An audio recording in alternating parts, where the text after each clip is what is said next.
California. This is Revolution.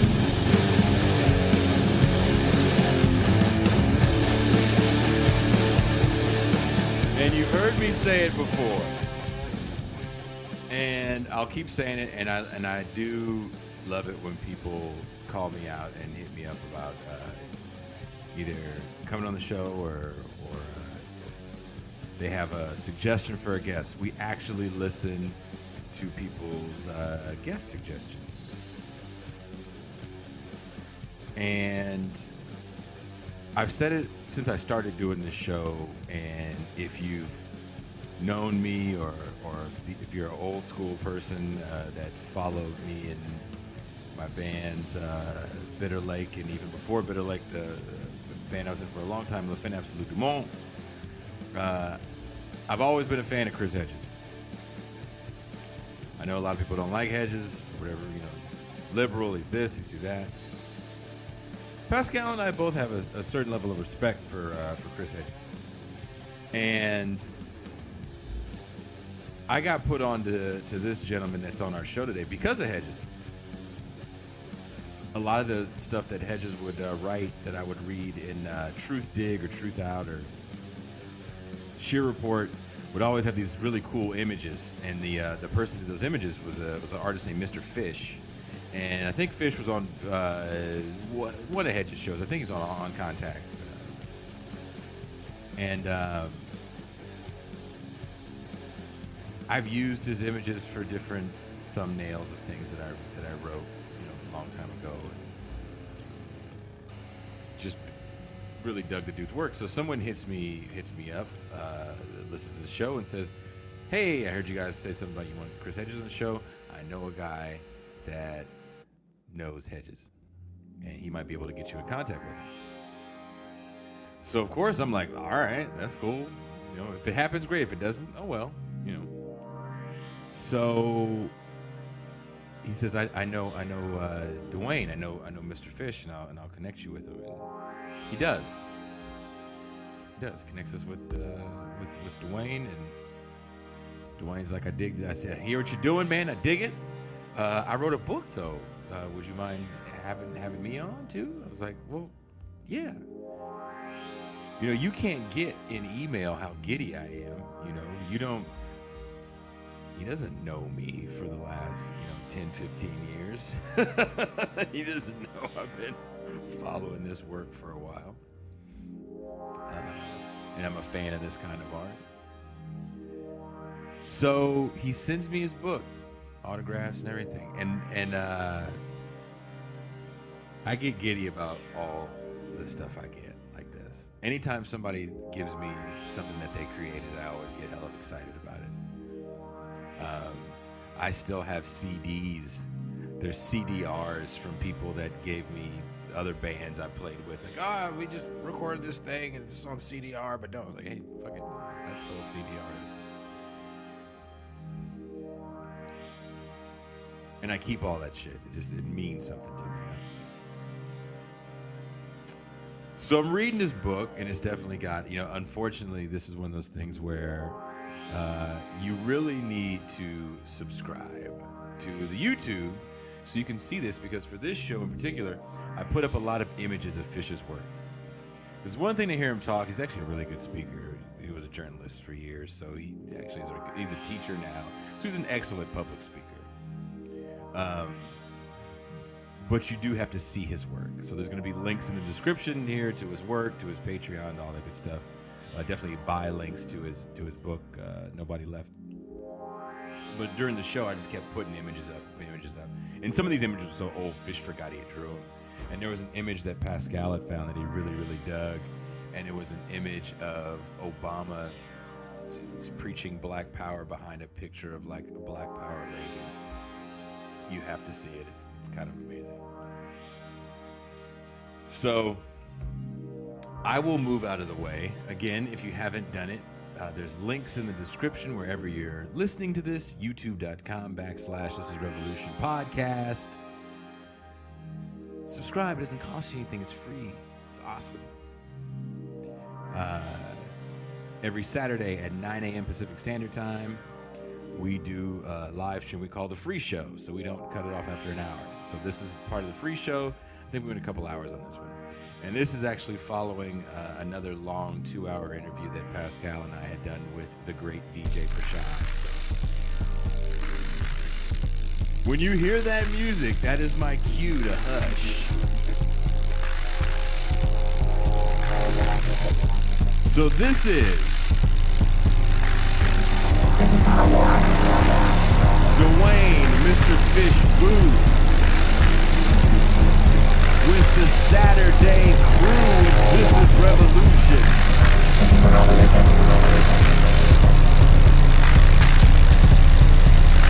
Dig it. And I am out.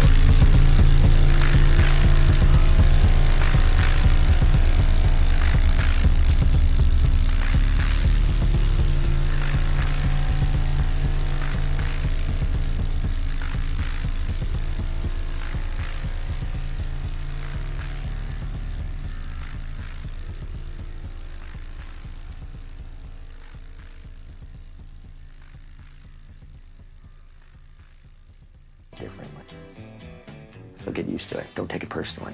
Like the kid in the back of the class who thought the teacher's full of shit and these other smartasses don't know what they're talking about. He's drawing some wild little cartoon, you know, mocking it all. If he'd go out shopping or something, he'd leave me a little note to let me know where he was. I went for a walk. He's lying in a puddle of blood. He is doing really what editorial cartoonists are meant to do. This guy has balls.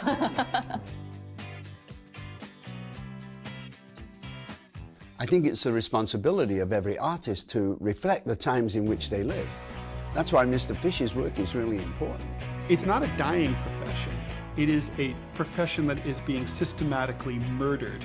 What editors like are funny little jokes that offend no one. He doesn't play the way you play if you want to be rewarded. I get a little squeamish when the audience treats cartoons as something quaint, as something cute. I want cartooning to be dangerous, and I want it to be something more than just ink on paper.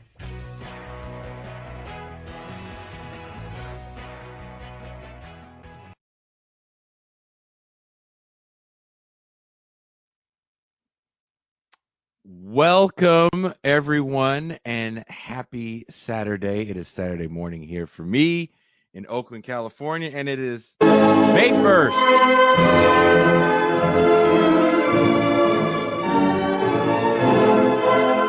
That is the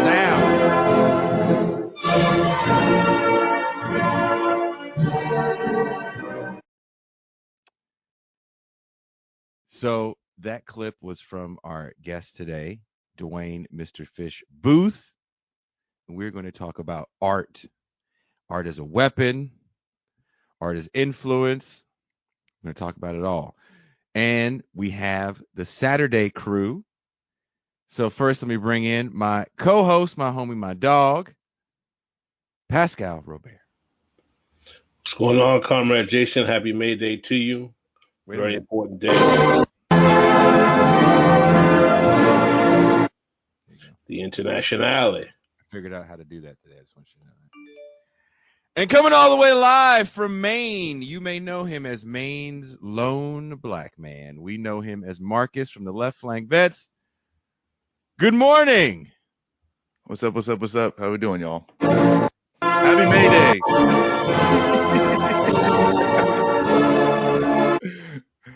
And coming at us live from the East Coast. I'm very excited about this show. We've been emailing back and forth. I've been a fan of this man's work for some time. Dwayne, Mr. Fish Booth. Where's my music? Oh, sorry.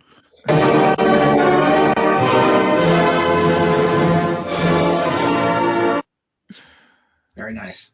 So I can't hear it actually, so I'm hoping that it's loud enough on the Oh, it was loud. It's perfect. You know who I got that from? Adolph Reed emailed Pascal and I earlier. 10 different versions of the International. 5 different languages.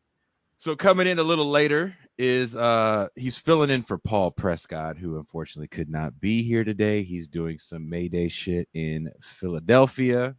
He's speaking at an outdoor conference. It's socially distanced. Karthik. Hey, how you? How's everyone? Brown brother from another mother. What's going on, man? Not that great actually, because my dad apparently has tested positive for COVID, despite the fact that he got vaccinated with the AstraZeneca, the 65% efficiency one. So we're just bracing for that. My sister too. She's not vaccinated. She's my little sister. She's 25. So we're just waiting to see how that turns out. But so far they're just like they're hanging tight and they're doing all right for now. So let's see how that goes. This is in India? Yeah, this is in Chennai, in India. Yeah. Oh. Yeah. COVID is on fleek out there, man. Do you feel like, a quick question before we get into the real talk. So I know a lot of other countries got AstraZeneca and Johnson & Johnson. Do you feel like places like India kind of got the worst of the batch? I was just talking about that with my parents, and like my sister was like, don't get into conspiracy theories and stuff. But I was just like asking myself, like, the AstraZeneca ones are the 65% efficiency ones, and it's strange that like that became the pretty much like the standard vaccine that got administered. So it's like you'll get it, but it'll be mild. So it's like, yeah, it's gonna suck for you, but at least you won't die or anything. Like, so touch wood. So Jesus, that's well. We wish your parents a healthy recovery, and that hopefully they have a mild symptoms and everything works out. Yeah, thank you so much, Jason. And that's someone was commenting that was basically what, like, they're not even letting India make the stuff. Yeah. So yeah, that's kind of the fucked up part. It's not even like, yeah, the raw materials are the problem, and I think the United States is still not. I'm not sure what the decision is now, but I hear that they sent some vaccines, but I'm not sure if they did anything about the raw materials. Mm-hmm.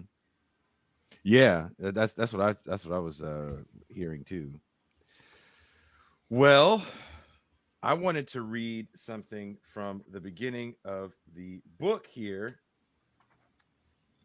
that our friend Dwayne wrote. And I want to get his take, and then I want to get your guys' take on this.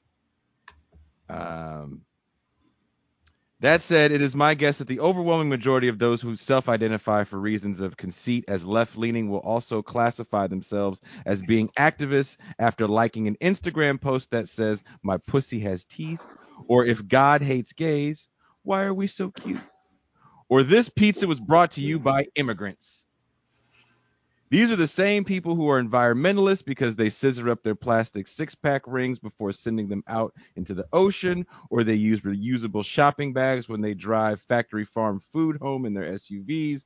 They are the same people who, from the right, would be pro-Americans because they are uncomfortable around Hispanic people, and patriots because they are vigorously uncrucial of any war crime perpetrated by any soldier, sailor, or politician, claiming blind allegiance to a thin, wind-blown banner composed of slick red and white racing stripes and a rectangle that looks like outer space. Regardless of which political wing we seek shelter beneath, our virtue is almost always conceptual and seldom experiential, making our moral convictions largely expressions of fandom meant to signal to other people which team we root for from the sidelines and nothing else. Wow. That's I like it. I like the cynicism. I like it. That's an example of when my wife is just like, "Can you shorten your sentences?" Yeah, I felt like that. I really appreciated the amount of stuff you managed to put into one sentence, like genuinely. Yeah. So that's something that I appreciate as a feat. A lot of people are not, writers are notoriously not cool with long sentences. But as someone who writes poetry, I like completing things in one thought, and that was a fantastic thought that you expressed right there. Yeah, well, thank you. Look, I highlighted a few different parts of the book, but that was one thing I wanted to get out, because there's one thing that Pascal often says, and I want to get Fish's take on this. Pascal says with his very cynical face and voice, we don't have a left in this country. We just have a bunch of leftists. Yeah. It was really important for me to start that at the very beginning of the book, because I feel like so many people self-identify as being radicals without demonstrating any radical nature whatsoever. And so it's a matter of figuring out what costume they're wearing and then calling them out on it, because it's satisfying. People want to identify themselves as being on the right side of issues with minimal exertion on their part, as far as I can tell.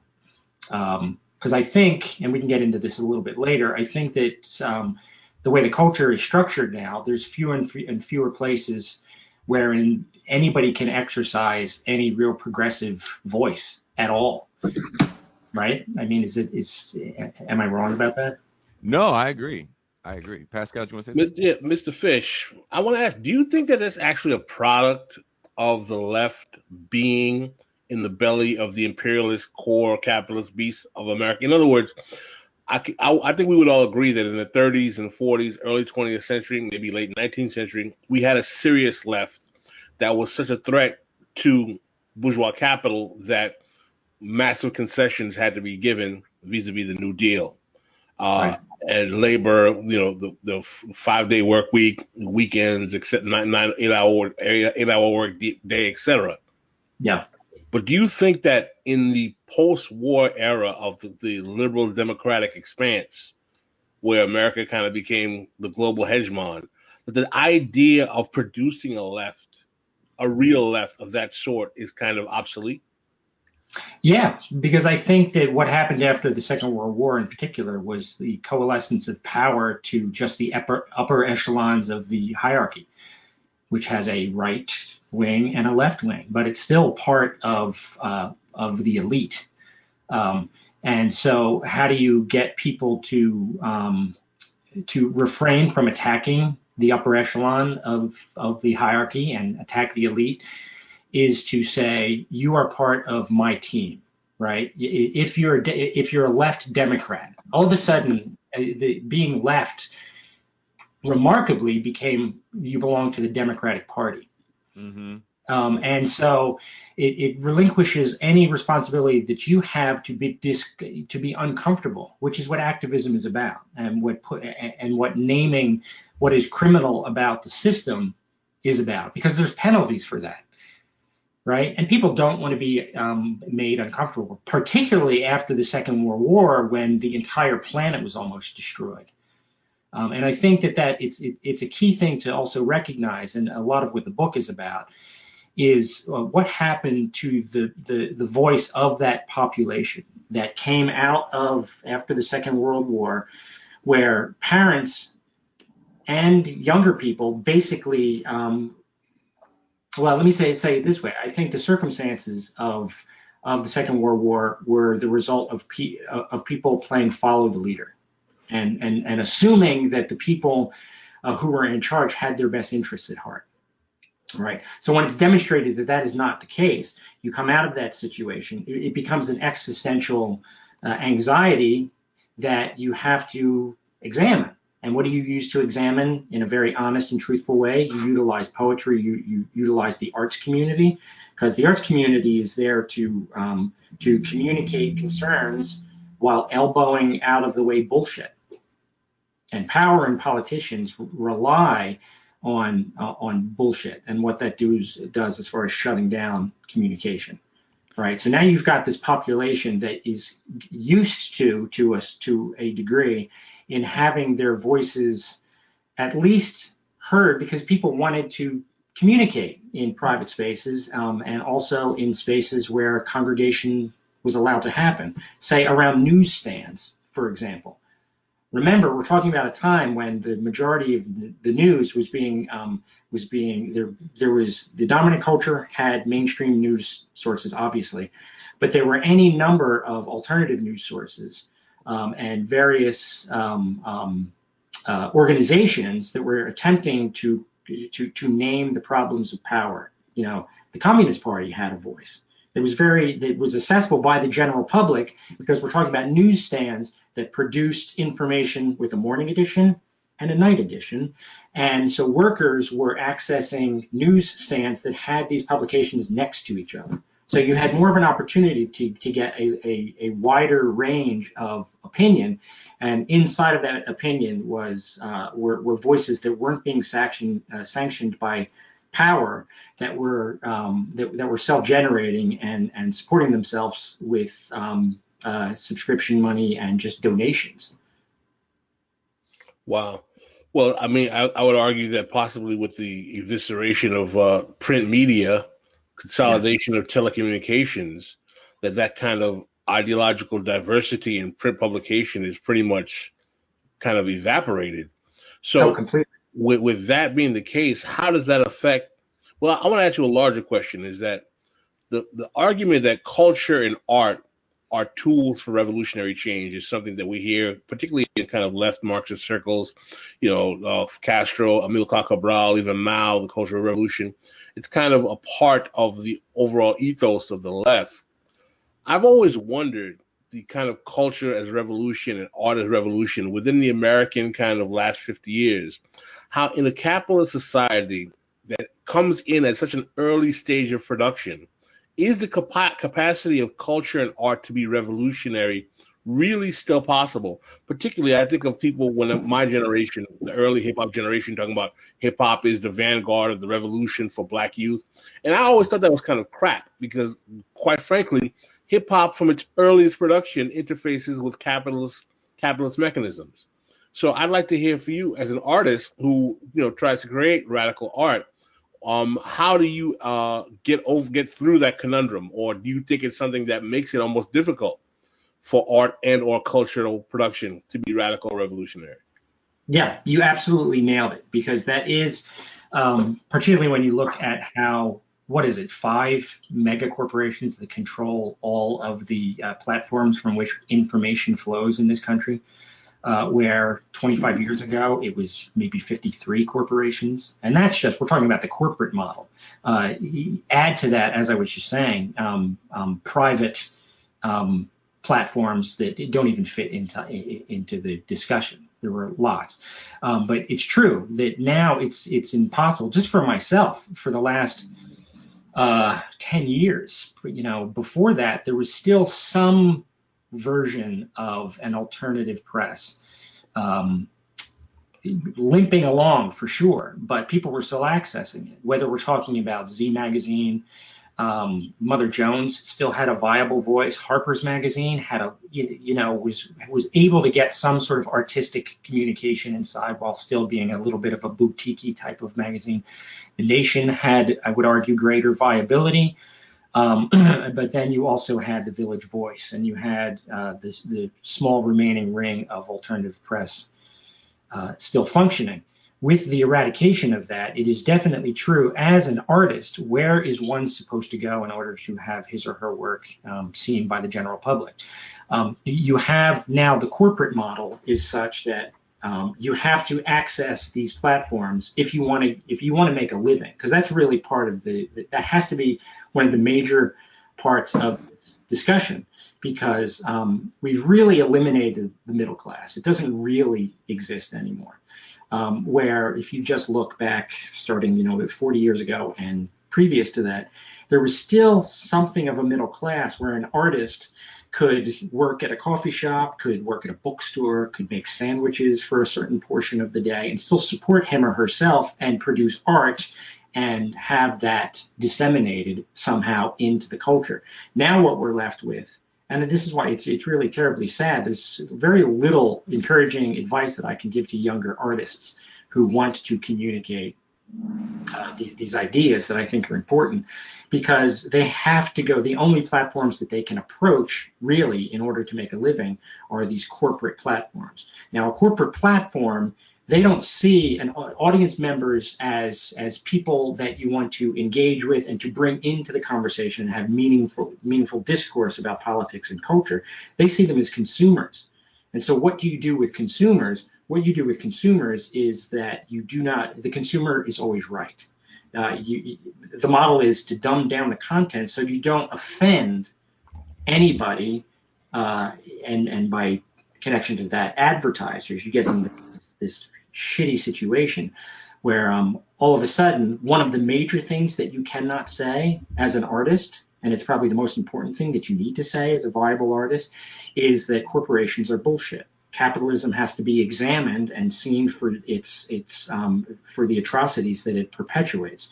What corporation is going to allow that messaging in? None. So all of a sudden, you're trapped as an artist, and there's plenty of people that I know, because mind you, that the artistic voice and using art to produce commentary about life predates magazines and newspapers. We're always out there. We're always going to be communicating. Whether we're going to be seen by a large public that can then utilize the seriousness and power of this kind of conversation to actually exert social and political change is another thing. And that's really what we all should be talking about, in how to politicize the culture in a way that doesn't allow power to frame all of the conversations and establish the arenas wherein we can have these discussions. Because I think that's where we are right now. And that's why things suck so bad, because we're allowing power to frame the conversations. And you can't win if that's the case. You just absolutely can't win. So we've got to sort of muscle our way into a situation where we're able to communicate in a way that says, fuck the power. You know, they don't have our best interest at heart, because they're trying to protect this hierarchy that keeps them at the top. And they're making sure that capital and profit is flowing in one direction. Those are not the people who should be determining what moral conversations we should be having, or what is a respectable way to live. They're the worst people. And I have a question about kind of maybe if, your artistic model, or how you go about doing things, because looking through a lot of your cartoons, especially like some of these things you're dealing with these especially difficult topics, and in areas that you may not have like some personal experience in, but you're just taking an artistic, and I don't know if Jason, if you can pull up the one that I sent you, that I was like, this is a good one. So it's the kid, and he's getting like a quote unquote present, but it's a coffin wrapped in the American flag. Right. And can't describe, this, paraphrasing the writing at the top, but yeah, here he goes. Giddy with excitement, Kevin couldn't wait until the day when he was old enough to become a hero himself and get a real one. Wow. Yeah. And I think he was like, so, hey, I'm a Marine Corps vet, got buddies who died, who got the real one. But I wanted to bring this up because some of what you mentioned it in the video, what you want cartoons can be, is for people to actually reflect on what's going on. Because I see any Halloween store, and they've got these special forces get-ups, they got all these military get-ups and all this stuff like that. And that's the power brokers' vision of right.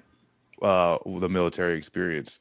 And in my experience, you're hitting a little bit more the nail on the head. But to the point, or at least the question, how do you, is this something that you say, like, I'm going to, and especially too with some of your critiques on Barack Obama, how do you decide to just plunge full forth and, I don't know, go for it? Well, it's a great question. And this is something that I would like the Crüe to sort of to talk to me about. Because there's, if you talk about the artistic process, it probably parallels any kind of deliberation on serious matters, right? And when you're doing that, you're in a private space. Right? When you're figuring out what personal wisdom you want to curate for yourself, you're usually in a private space because you're trying to figure stuff out. And that's how an artist tends to create his or her work. You usually try to shut things out so you can really think seriously about something. Now, when you're in a private space and you're thinking about serious issues, you're not going to be distracted by decorum or politeness and all of these other techniques that power uses to shut down conversation, right? So you're serving the work, you're serving your ideas when you're in that space. And in order to have viability when you're creating it, you want to avoid bullshit, right? Say you want to write something that, and if say this is like the 1800s, and you want to write or think about what human equality should look like, whether it's between, black and white culture, or if it's between men and women, right? So, and if you have, a wife, you have daughters, you have sisters that you engage with in life, it's pretty easy to sort of, if you're honest about it, to say, this is not the lesser sex, right? And also, if you have the ability to engage with, if you're white and you're able to engage with black people and have meaningful conversations outside of a structure that is determined by outside power, then you would also say, that it's obvious. I'm talking about truths that are actually obvious, and they get skewed by power who reframe it and then turn it into bullshit. So you as an artist, say even if you want to talk about war, let's talk about Mark Twain for a second. When he wrote the War Prayer and wanted to talk about what this means about, okay, we all gather in church and we're going to be very happy that we're sending our sons off to war. But really, what are we saying? We're saying, God, thank you for just, the situation. We're sending our sons off. Now we want you to destroy the other side. We want you to ravage the children of other people. We want you to tear their tongues out and throw them on the ground, right? So as an artist, Mark Twain was just like, okay, what you're really saying is this. So he writes that piece, and it's not a very long piece. He looks at it and he was just said, this cannot be seen in public. I have to publish this after I'm dead, because only dead men can tell the truth. What he's saying there, though, in a way, too, is that only artists can tell the truth, because they're engaging with the subject in a way that is allergic to bullshit. So if you look at what I try to do is, if I did this during the Iraq occupation and what was going on with the George W. Bush administration, anybody who has a heart and is going to be honest about the situation is going to be absolutely pissed off and really, really sad and angry about it. So as an artist, it's my responsibility to look at what's going on, go into this private space, figure out how to say, fuck George W. Bush, fuck the people who are his apologists, right? You have that, and then it's just like, all right, so how can I make this not as blatant as that, but still hold on to the emotional and the real vitriolic outrage that it requires, because it's serious. You want to wake people up, because when there's a fire, sometimes you yell fire, but a lot of times you just scream fuck, right? Yeah. And so you don't want people to sort of say, all right, we shouldn't listen to this person because he's using, some obscene language, and that's inappropriate. So it's up to me to figure out where that line is. Where can I create a piece of art that can begin a difficult conversation that has irony in it and maybe a little bit of humor, dark humor for sure, but also is able to retain the outrage. And I think that that's the power of what satire, the most effective satire, can do, is that it can say that you're not alone in recognizing that the world is being controlled by madmen, and that you're in danger, and we are all in danger, but I'm going to leave you a little bit angry, because anger is the one thing that gets people into the streets, and anger is the one thing that gets people to remain politically active enough to want to actually change the system. You don't want to produce satire or humor that tells your physiology with a laugh that everything's going to be okay. Because the onus is all of a sudden not on you. It's just like, all right, there's other people who are recognizing the villainy of the society. Use, for example, when Jon Stewart was at the Daily Show and considered the most trusted man in America when it came to news, right? And people were just like, wow, he's producing satire. Satire is very strong now. But the one thing that was different about the satire that he was producing and other people who were very effective at it was that Jon Stewart always left his punchlines with joy. There was some measure of relief in how keen he was to get the laugh.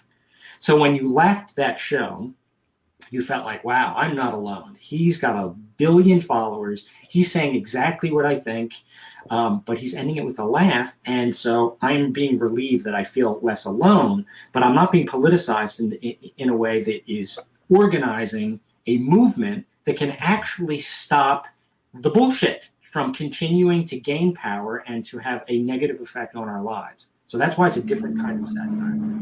I do want to ask you this question. We got a super chat question in from Joanna, friend of show. Does Mr. Fish think Ben Garrison is effective for mobilizing the right? I need a broader sort of effective in what way? Because there's ways to yes, you can be effective in mobilizing an emotional reaction, but then what do you do with that pressure cooker when it needs relief, right? Which direction do you point that person into? Because it requires a deeper. Like, what's the secondary stage of that is what my question would be, because I don't know how to answer it otherwise. Because a lot of mobilization and a lot of contemporary, there's no real organizing going on, I think, on the right. The mobilizing seems to be You got to echo. You got to turn your volume down. You got to turn your volume. Okay. Sorry, 1 second. Let me work this out first. Okay. There's manipulation, but I don't know about, like, if we want to talk about organizing and mobilizing a group of people into action that considers the complication of how society is structured. That's a secondary thing. But I don't think that's the function of the right as a particular political faction. I think that the function of the right is to reify the existing infrastructures and hierarchies to protect the interests of both capital and the state in a way that regress in a way in which wealth calcifies upwards, and that the benefits and privileges that those who have traditionally benefited from that society, i.e. white males, are protected from any kind of democratization of that hierarchy. Mm-hmm. So I wouldn't necessarily say that the white does not organize. I think that their organizational capacity is easier because the reactionary nature of the social infrastructure of America overall. I think America is by definition a reactionary society. So it's easier for them to compel people to buy into that politics. By preventing conversations. I mean, by preventing discussion. Joanna did say, like, giving the right something to rally around and distract people from the actual struggle around material interests. Right, exactly. I think we all know exactly what all this means, and I think that I think we're all correct in the sense of that. Now but similarly, we can't forget that the left can also do the same thing, and that's what my book is about. That it's. And I just gave the example too of Jon Stewart. I think that there's ways that when we're talking about the left, I'm talking about liberal Democrats, because there is that question of just like there are radicalized people, but what kind of access are they given? Just as an example, here, let me just throw this out just as an example. When it comes to protest. in contemporary times, what does that look like? Because I teach a course, a couple courses at the University of Pennsylvania for the Annenberg School of Communication. I teach the history of satire and of art as commentary. So it has political cartooning, but it also has all different kinds of art that is just attempting to speak truth. So if we look at how protests are organized now, and I talk to the younger people in my classes about this, the expectation is, you get a permit. Okay, so you're asking for permission to go and talk about what is fucked up with the system, and you're asking the system to give you permission. This is largely what happens. Sometimes there's spontaneous situations, and sometimes there's other things that don't exactly follow this paradigm. But overall, the paradigm is get a permit, figure out what the parameters of the what the protests are going to look like. So you're going to be quarantined in a particular space. There's going to be a curfew when you can stop your protesting. All right, and it's also set up in a way that is, as long as it's not disruptive to commerce or traffic, then you are safe to do it. And that's the antithesis of what has to actually happen. Chris Hedges talks about it all the time, where we're at this stage where we have to break the law in order to protest effectively and do it peacefully.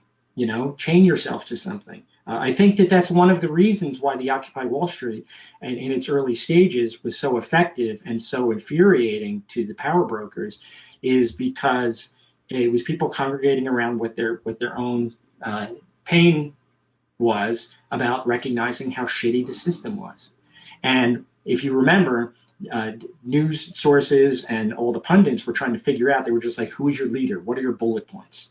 All of these things. And it was this frustration because it became a cultural movement. It had the possibility of becoming a cultural movement that politics can't control, because it actually functions outside of politics. It's a way to say that the only way to really affect a legitimate political and social change is actually allowing it to seep into all other areas of your life. Art, poetry, jokes, right? How we interact. And that's why I think there was so much momentum in the 1960s, was because it was about not looking at the right or the left, or even claiming that you were a member of the left.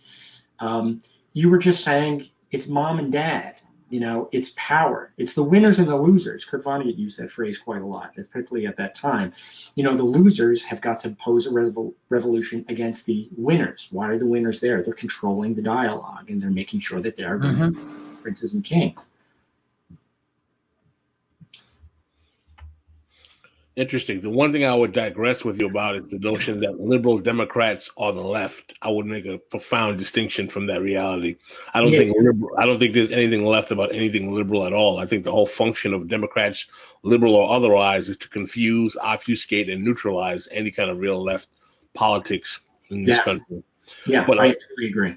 A question I want to ask you is that what exactly? I mean, this might sound trivial, but I think it's kind of relevant in this digital age, which is often trivial. What is the effect of meme culture had on your art and that particular means of, we could say, political or even pseudo-political expression in the digital age? And how has digital technology, social media in general, affected your ability to convey your message or politicize the type of messages you're trying to bring forth? It's actually completely hobbled it. Because what memes do, and what all, I would say, contemporary, like modern technology does, which is where we get our information, is that it's trying to do. It's really about getting a reaction out of somebody who's looking at it. It's not about starting conversations.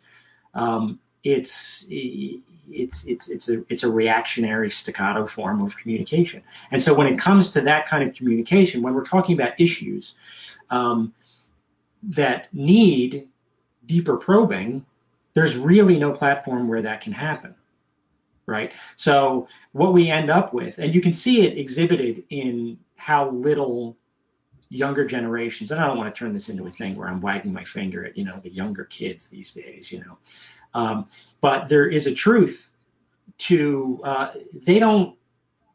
history now is becoming something that people just don't have any sense of. Because we have this technology now, we have Wikipedia. Why develop a deep knowledge of anything if you have the ability to have it immediately available to you on your phone, right? So why research anything? Maybe if it comes up, then we can get our phones out and just be like, all right, how long was Paul Lynde in the Center Square in Hollywood Squares, or something like that. But it's the same thing with political issues. People just don't know now, because now we're to the point where you can have somebody like Joe Biden and the right is calling him a Marxist. Yeah, where do you even start that conversation? And there's a lot of people who are afraid to even enter into this situation. They even said with Bernie, they were just like, he's a socialist. I mean, he was even calling himself a socialist. But what does that really mean? What does socialism really mean? People have now even equated democracy and capitalism. So therefore, you can't even say, capitalism is actually a danger to the species. People have so little understanding of that because all the conversations are so shallow, and that capitalism and democracy have been equated to they think you're saying that democracy is dangerous. So now you're in a situation, the same thing with Israel. One of the things as a cartoonist in the United States, it's very, very, very difficult, and it always has been for me, to render any complaint against the Israeli government. Because all of a sudden you're seen as an anti-Semite, and it's because there is this inability to have people who have retained a sense of history, who know what you're talking about when you say that the Palestinians are suffering and they should not continue to suffer. We should be doing something about that. Well, wait a minute, don't you? All of a sudden it may even deteriorate into this conversation about, like, do you not even think the Holocaust happened? And as a professor, that's one of the things that I luckily get away with because of the title of my courses and the stuff that I engage with. But I know other professors who are just like, yeah, we can't dig deeply because everybody has a phone, and if they film me, I'll lose my job. Because nobody wants to have the clarifying conversation about what you mean, because it's just too controversial even to engage with that stuff. So we're in a situation, getting back to just the meme thing, where that just perpetuates this knee-jerk impatience that is being hard-boiled into the culture, to where it becomes the idea of doing a deeper dive or having a longer conversation on anything.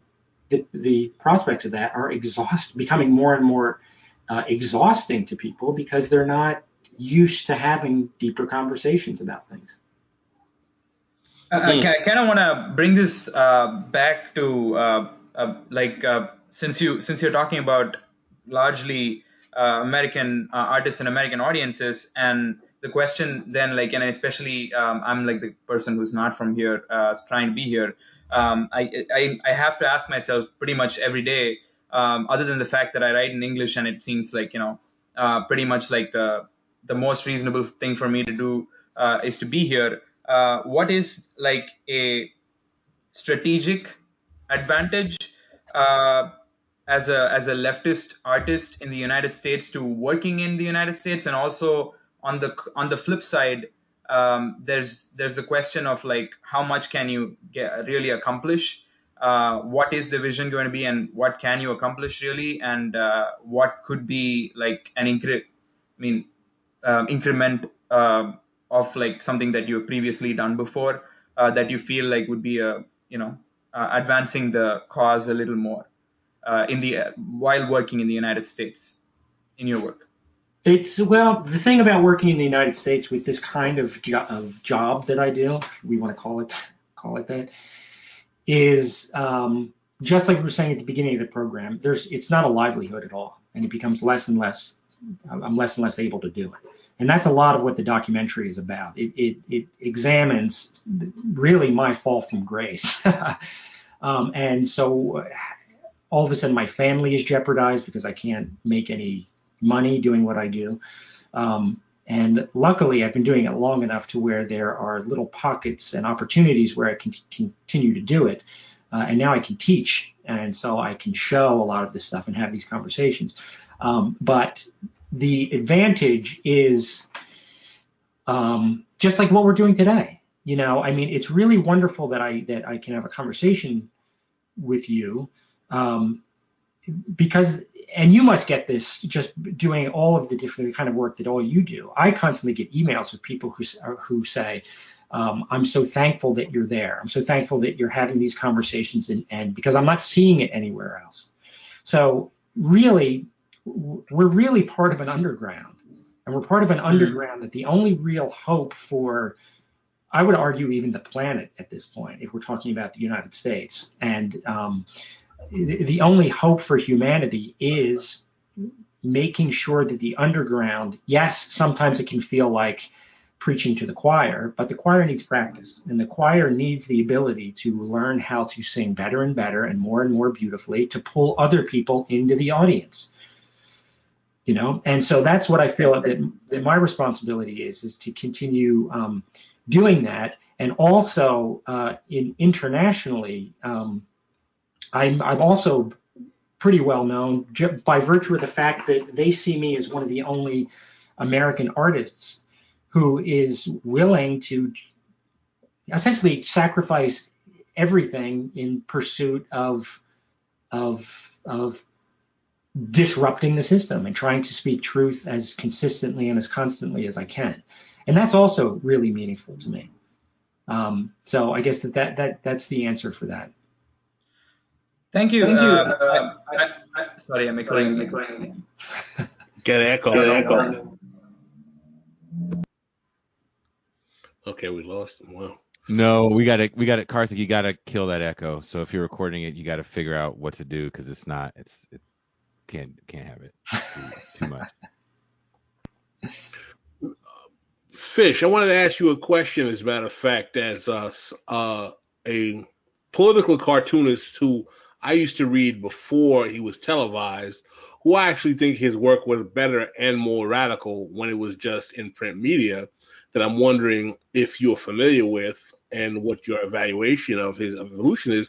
Are you familiar with Aaron Magruder from the Boondocks? And yeah. I'd like to know what are your thoughts of him and his work from print to television, or in general. I'm just curious. A lot of people are fans of his show, but I think he was much more radical when he was actually just in print media.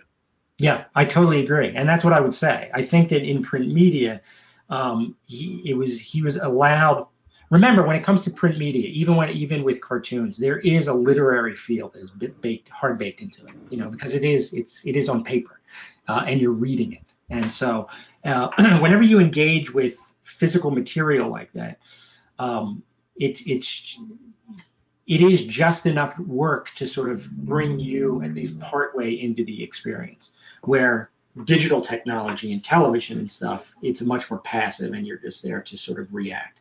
But just getting back to, I can only assume that some of what we were talking about earlier is, played into Magruder's situation, which is we're going to give you a platform that is television. It's a different medium, and so there are different rules and expectations. So obviously the tone of it has to be made slightly more friendly for television. Now, the question then you have to have about that is the softer tone, I would argue, because again, like I said, it's a different medium, and you can't do the deepest dive on it because it's not print. Is that still useful? Should we condemn him for making certain sacrifices, or should we be thankful that that there is still a sufficient presence of what it looks like and feels like inside the Black community, with characters that you can identify with, and that are human, right? And he's broadening that story, and that narrative is now going in through television into other places where it probably wasn't going in print media, right? So what that sets up is you have people who just, if you look at it and you consider it as a line of commitment to potential change for the better for society. He's still on this line. And it's the same thing that I would argue about The Daily Show, where, yes, like I was saying before, it wasn't really satire that was mobilizing in a profound way people to actually do something, but at least it was giving them a certain amount of language that could feel safe in their mouth. They would recognize that that the buffoonery of Congress, for example, is something that is true, you know, and it's something that we should recognize. But is it bringing the end? No, but it has us at least on course.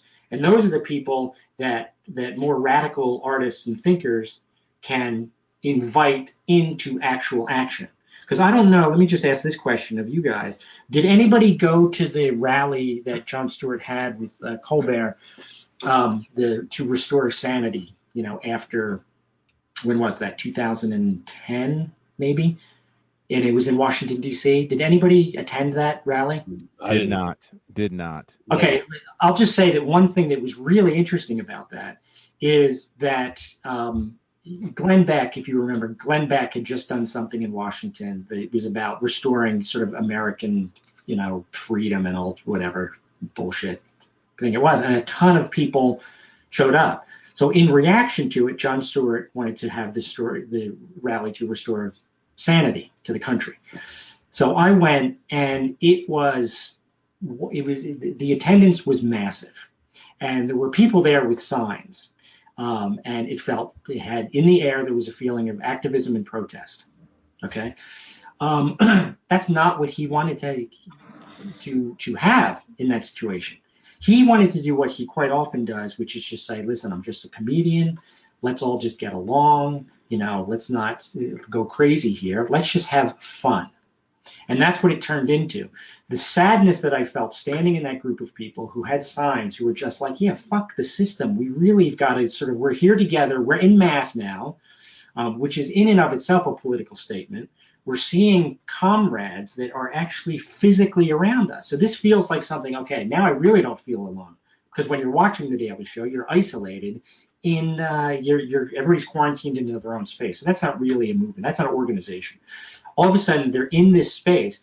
And so Jon Stewart starts the show, and it becomes zany, and there's gigantic screens for people to see through to the back of the mall. And all of a sudden, inside of 15 minutes, the signs are down, and people are watching, just staring at the monitor. It became television outside. And you felt all of a sudden the potential for a meaningful group activity that could have sort of perpetuated something after the fact deflate into television outside. And then it was done. People sort of laughed, being like, oh, that was kind of funny. And his commentary was the same thing. And the only person who criticized him for it in a very vocal way was Bill Maher.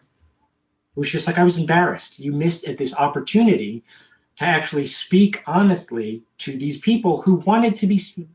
If you want to make people not feel like they're crazy, tell them that their pain is real. Tell them that their outrage has now a place that can be applied in a usable way that would actually help advance the cause forward. So the question, I think, like even in these kind of circumstances, how much, I mean, like to bring up another point that I think Pascal brought up before, which is that the right gets to, I think it might have been a question from the audience, that the right always gets to frame the cultural narrative in the United States. Right. And kind of like that seems to be the historical precedent.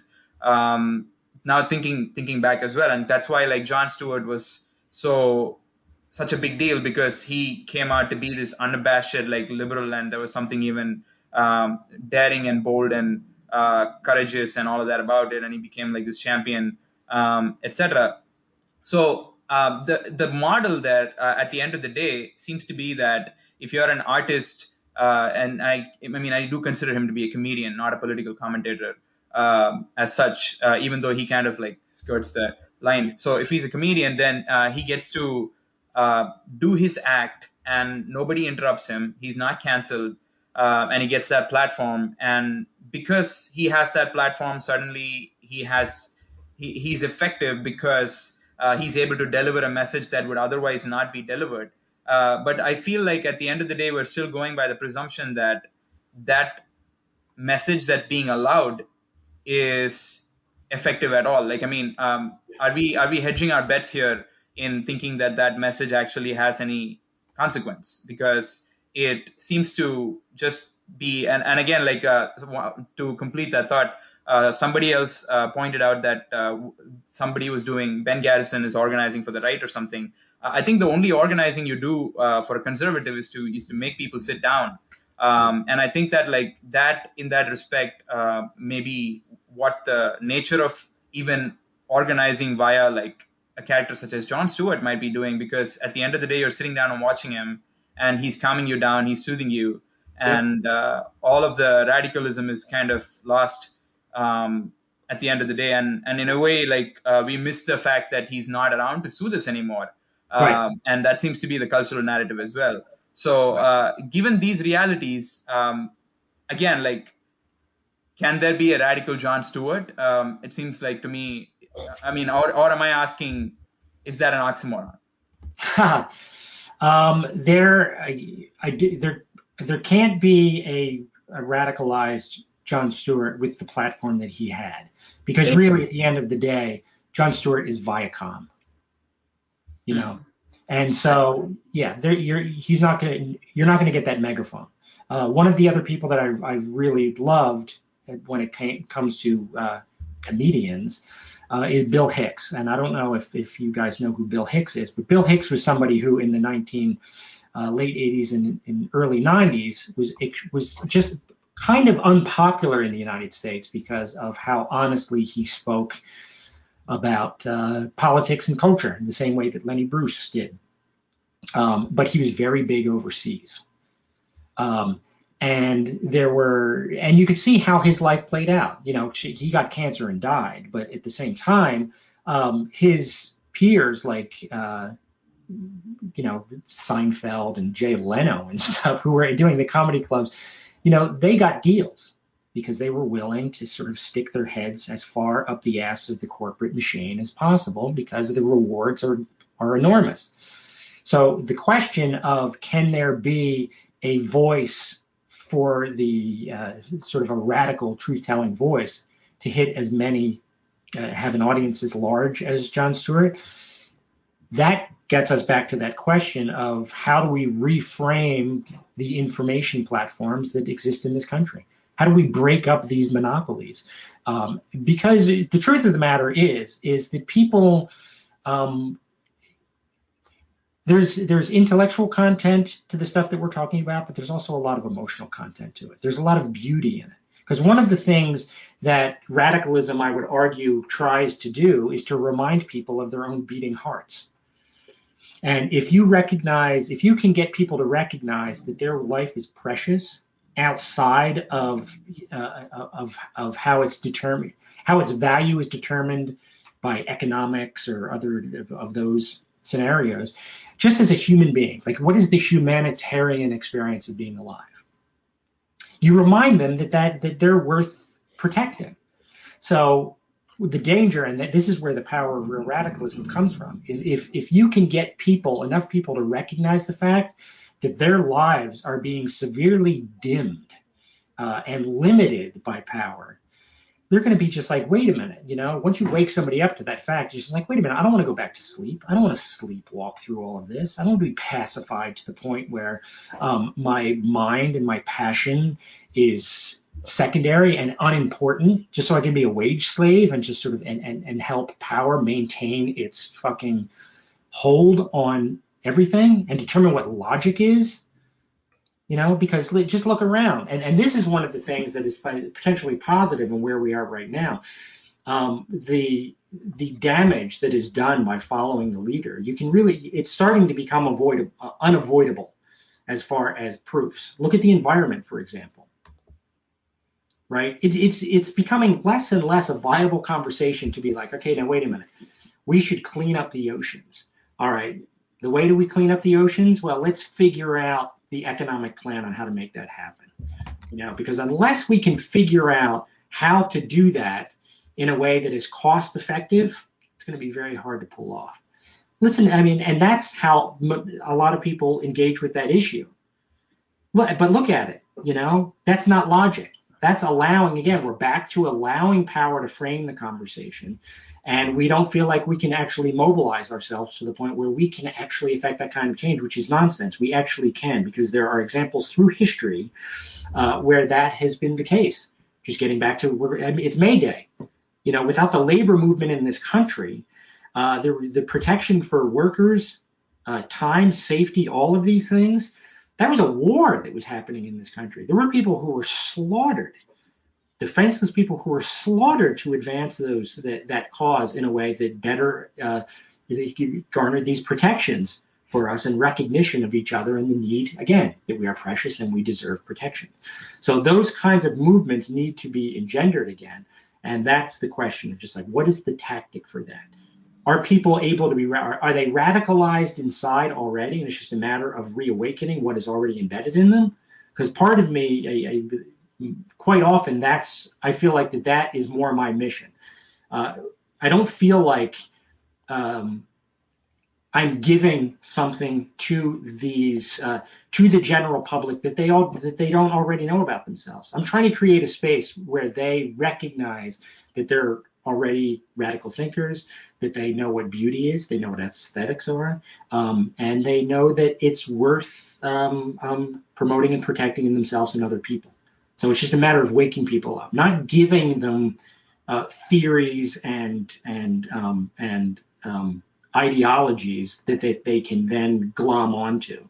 No, it's about elbowing that shit out of the way so that they can recognize that they are unique, precious, and worthy of saving. Because right now they're secondary in how the system is set up, and they're actually being used. There's something that you mentioned there that makes me think about, especially too in the face of the climate crisis, what is the reaction? What it should be the normal reaction to something that most people now recognize as the existential crisis. Right. And it's as if the movie Independence Day, they just the scene where all the nations came together for a joint strike base and the cost sharing agreement that hit the cutting room floor, but it's just part of the process that's in our that's in our real life. And it's well, no, the aliens are coming right now, and you're talking about how are we going to pay for it? Yeah, and you're absolutely right. And I'd even extend, one thing that I always try to do too, if you look at my work, yes, I do some, we've been looking at various images that have been popping up on the screen that are very opinionated and have a political bent to them. But I also try to do a lot of cartoons where they're nothing but jokes. Because that's its own radicalized expression. Because once you approach a joke, right, we all love jokes. Everybody loves to hear a good joke. Everybody loves to hear a good dirty joke, right? And a lot of these things are just because they're really inappropriate. A lot of humor comes out of just what would be the worst thing and most inappropriate thing to do or say right now. If you have that inside of context of art and jokes, then it's great. It's a great experience. And it's fun because people can understand the parameters of just wait a minute, life is not, you don't need to be so rigid with how you're interpreting things. Right. So where we end up with that kind of thinking, I know that everybody's going to have a different favorite color. I know that that's the case. I'm not trying to sort of say that we should all be able to release this commonality that we have that is going to be so pervasive that it's going to be, kumbaya every single day and everybody's going to be able to get along. No, there's going to be differences because everybody has a different sense of what values are. Right. But we can exist in such a way where we don't abstract each other and inflate these concepts to the point where we vilify each other and do something about it that is negative. Right. So if we just want to extend the analogy of favorite color, everybody has a different favorite color. But you having a different favorite color than me is not a judgment against my favorite color. And I shouldn't feel like I have to protect what I know in my heart, which is the most beautiful, amazing color is orange, say, and somebody's telling me that it's pink, that their favorite color is pink. I shouldn't be just wait a minute, wait, you're wrong about that. Because there are these things that are hard boiled into us, right? If I asked you what your favorite color was, you sort of generally would know what that was. You know certainly what colors you hate. Is there any rationale with that? No. It's just there's various things that determine what our aesthetic appreciations are and so forth. And we do that also with different characters, you know, how we chemically relate with other people, right? But understanding that these are differences and not anything like my judgment against you if you have a different favorite color than me shouldn't mean anything. You know, it should just be a state of just like, okay, well, we have a different idea on what that aesthetic is. What we have to do is not allow those aesthetics to sort of like fall and into institutionalized ways of behavior or to be codified by people who are in power that all of a sudden make us feel paranoid about other people who will then attempt to rob us and take our identity and try to implant theirs upon us, right? It becomes very complicated. And ultimately, it becomes a question of what is, are we capable of even succeeding in that? Is this a question of the viability of human consciousness itself rather than what we think? Can we actually think our way out of this? Can we actually feel our way out of this? And those are philosophical questions that they're impossible to predict. The one thing that we have to do is we have to keep on trying. I know I said Chris Hedges earlier, and this is one of the things that he has said, you know, we do this stuff because we know that it's the right thing to do, not because we're going to win. You know, so we have to stay true to our hearts, and we have to stay true to the idea that we are all existing in the same place and have uniqueness that we have to protect in each other. And we should do that without surrendering our souls and hearts to other people who would have it a different way. Man, you're pulling up stuff that I haven't even seen in forever. I actually want to address something you said about the importance of connecting a left project to the humanity of individuals and not getting bogged down with theoretical and ideological kind of platitudes and constraints. Yeah. And we've talked about this before, and we have a friend of the show who really kind of focuses his programming on left theory. Do you actually think the theoretical focus of so much on the left that you literally have to have an almost kind of like master's degree like political education before you understand what, you know, the surplus value of labor is an actual obstacle to effective left organizing when, you know, instead of just appealing to the fact that, listen, your labor is getting robbed of you because you're not getting paid fair wages, and that basically the reason why your dollar is not going as far as it did 20 years ago is because of the way the economy is structured to rob it of its value, and life is getting worse because of that. Do you think that that's actually an obstacle, or do you think there's an in between the importance of theory and practical, actually human outreach? I'd like to hear your kind of thoughts on that. Yeah, totally. I do think it can certainly be an obstacle, particularly when the culture becomes so not used to having longer conversations, like we were saying earlier.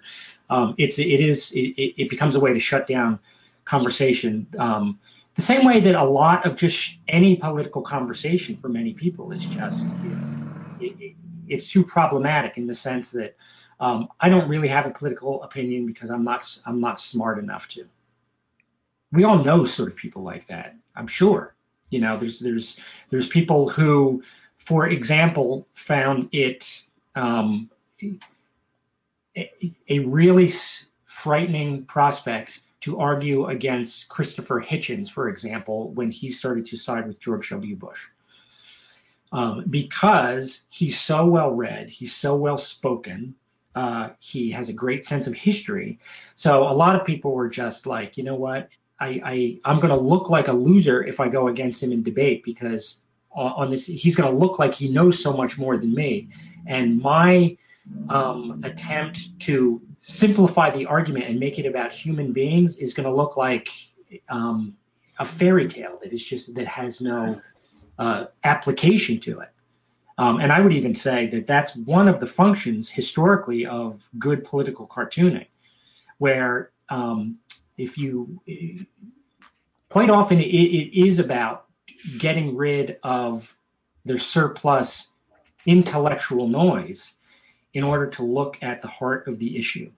And Pascal, to your point, sometimes it's just about, we really should start at the elemental level of this, to where it's just like, you're in danger because of this. Rather than like, let's approach this as let's talk about the theories of government and different social philosophies. And, I'll even start to pull in, Erich Fromm talking about, did you ever read Erich Fromm's Sane Society? Well, Kierkegaard said about, that kind of thing is going to make people feel ignorant. Mm-hmm. And you don't want to do that because it's not, when it comes down to it, I mean, quite honestly, even if we're talking about political activism or if we're talking about art, at the heart of all of this stuff, it's not really that complicated. It really isn't. Because what we're talking about, if we can just reduce the equation to a family, right? And this gets us into basic anarchistic thinking. The idea is if you can recognize every member of your tribe, of your family, of your group, what is innate about how you behave with these people is your instinct with your children, for example, is not to feed yourself first, it's to feed your children. And whatever is left is what you're going to do. So there's these things as organisms that are hard-boiled in to help perpetuate our survival, right? So if you can understand what your gifts and what your tendencies are inside of this group, the anarchistic model says that there are going to be some people who are much more driven to be the hunters. There are other people who are going to be the gatherers. And all of that is going to work out in a natural way to help perpetuate the continuation of the group. What happens when you populate and the tribe or the group the family becomes so extended that in order to understand it, you have to start creating these circles of abstractions, further abstractions. All right. And then in order to feel like you are connected to this ever-growing expanse of human beings, you start to say, all right, well, so wait a minute. I can relate to, all of the white people now inside of this. Those are my family, right? I can now relate to people who speak the same language as me. That becomes this family. And then you start to cordon yourself off into these abstract places where it's just like, all right, so we've got to stick together because what makes us special and unique, even if it's just like the color of our skin or anything like that, which is completely arbitrary, but still we'll embrace it because that visually, and we recognize that right away, we now have to protect ourselves from the other, who is obviously exhibiting an alternative. And when it comes to sort of alternatives, you become in a dangerous situation because, as history says, the people who are going to take over an area are the people who are going to be the most brutal, the people who have the biggest guns, the people who are not going to feel bad about slaughtering your family. So now we need defense, so we need all of these things that all of a sudden remove us from recognizing the family and our anarchistic tendencies to actually want to perpetuate survival into these cordoned off subsections of paranoia and potential outrage. Do you consider yourself an anarchist? Inside of my mind, I absolutely do. It becomes problematic because of all of what we've been talking about. There's different strategies on how you have to communicate and how you have to engage with dialogue. So conceptually, it's how I most relate to the world. But in practice, as you know, you have to figure out different strategies and different compromises that you make and how you communicate. But creating the kind of art that I do, one of my missions is to point out why everything is fucked up and why I'm so uncomfortable that I even have to communicate in certain ways. Like one example I'll give that I was actually going to give for an earlier point that we were talking about. I've only self-censored one cartoon in my entire career. Everything that you have access to on the internet and on my site and so forth is just me expounding on something, it's out. If it turns out to be the wrong thing and I feel ashamed about it later, listen, I want to give everybody the same grace that I want them to give me, which is the right to be wrong sometimes and to not be shamed and shut down with wrongness, right? We need to be much more open about everything. The one cartoon that I self-censored was because it was right in the middle, right at the beginning of the Trump administration, after all of the mass shootings that were going on, the school shootings. And if you remember the conversation, there would be the mass shooting, and then the Republicans en masse would say, we are praying for the survivals, we're praying for the people that we lost, so forth. And then after a few days, it would be like, okay, we have to protect our Second Amendment rights. The NRA is something. And as these shootings kept happening, the distance and time started to become less and less, to where all of a sudden there was a mass shooting. And then by the end of the day, it was just like, we need, the left is going to try to take your guns away from you now. Don't let them. And I was just like, Jesus Christ, this is becoming more and more repulsive. So the drawing that I did, and it took me about 6 hours, 7 hours to do, and I think it might actually be in the new book, if I remember correctly, it's Donald Trump with a red, white, and blue gun, and he's filleting it. It's in his mouth. I drew it in such a way where you didn't see that there was a trigger on the finger. It's red, white, and blue. It's a little larger. I had spittle, or whatever you want to imagine, drooling out of his mouth as he was filleting the gun, which is filleting the violence culture in the NRA and the Second Amendment lunatics, because that's what it looked like to me. Rather than sort of recognize what's going on, he's going to continue to sort of fillet this group. So I looked at it, and just like I was saying earlier, I create this stuff, and it's just like all of my outrage. And it looked like it was like a Rembrandt. It was like rendered with such beauty and attention. But then I sent it to some of my colleagues in academia who study First Amendment rights and so forth. And I said, well, what do you think about this? There's something inside my stomach that says I probably shouldn't post this far and wide. And he talked to some colleagues, and he was just like, you know what, I wouldn't do it. And the reason I wouldn't do it is because if you do it, the FBI is going to be at your door the next day. Mm-hmm. And it's going to be a disruptive situation, and it might be really detrimental to you. Now, if you were living alone and you didn't have a family, that's another thing. But you have a family, and you want to weigh out the catastrophic possibilities of that kind of disruption. So I self-censored it. I didn't put it out. What I did instead was I published it with a giant black bar over the gun going into the mouth, and I explained why this needed to be self-censored, and why I didn't feel safe in a country that talks constantly about the power of free speech and the First Amendment. And isn't this a shame that I am so motivated to self-censor? This is an example of something that is terribly wrong about the culture, and something that we should be panicking about, because it affects all speech, not just extreme speech. Do you think somebody else would have published it? Oh my God! I'm so sorry. To answer your question, I just loved it. It's all, it's the voice of God all of a sudden. It probably could have been published outside of the United States, to answer your question. Yeah. But now things are different. I mean, I got sued. I don't know if there's one cartoon that I did that continues to get a lot of momentum because the problem it addresses never goes away. I don't know if you've seen it, and I don't know how quickly it can be pulled up. It's called Through a Looking Glass Darkly. And what it is, it's a reworking of a Norman Rockwell, who was the illustrator for the Saturday Evening Post, who produced real Americana, cherry-cheeked, Christian-looking, beautiful illustrations. And so he did one that was called Triple Self-Portrait.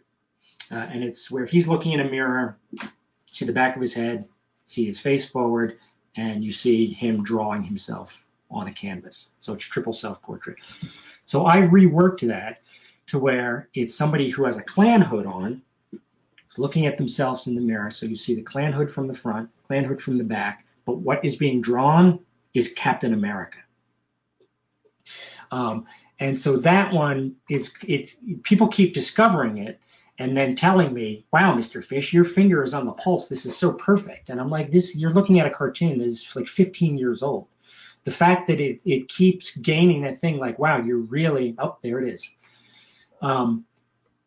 where this keeps seeming like it's super appropriate for right now is kind of disgusting and kind of upsetting, right? So when this was reintroduced, when Trump was elected, the people who control the rights to this image are in Indiana. They're in Pence country. So I immediately got contacted by lawyers who threatened to take everything that I own unless I make sure this is nowhere to be found on the internet. So I got the ACLU involved. They were very excited because they wanted this to turn into a national trial, where we talk about protecting satire and protecting voices that try to communicate this kind of criticism. And for about 2 months, it was going right up to the wire, where the lawyers were just like, we're going to absolutely destroy your life. You don't want to do this. You don't want to do this. The ACLU was just like, oh, you want to do this. And so my family was just like, my wife was just like, well, it's your call. So it's an important issue. So do it if you want to do it. And of course they dropped it because there still remains some protection of this satirical voice in this kind of criticism. And so I was saved by not caving. And maybe that argument could have been made for the gun in the mouth, but I was not. This was when the fabric of society really felt like it was coming undone, and I just made that call for myself. And I still question whether it was the right thing to do or not, but it was an interesting experiment that I just went public with, like I said, with the black box over it, and saying this is a demonstration that there are canaries dying in this coal mine, and this is one of them. Mm-hmm. Hey, silence is a bad thing. And so is Karthik's echo. So that's why you're on mute. I feel like Karthik, if Karthik has Bluetooth headphones that can be plugged in, Bluetooth headphones can really fuck with these things. But either way, yes. I think we've gotten that point. Well, Rich, I wanted to ask you: are you a fan of Bakunin? Being that you are, as an anarchist, I have a few good anarchist comrades, and I find that the intellectual arguments are actually kind of mind expanding, and I find them quite interesting, particularly about the coercive nature of the state. Can you have a state that is not coercive? The notion of workers' council, self-management, and self-governance. Right. A lot of people, feel, when you talk to, I hate to use the term, normies about anarchism, they're like, oh, does that mean society goes wild? And many people don't know that there's actually a very significant and long intellectual tradition of scholarship and social organization based on anarchist theory. And it's not just like we all live in the forest nude running around and getting, berries or whatnot. Right. Anarchism does not mean lack of structure. It means lack of hierarchy and lack of subservience to the state. And right.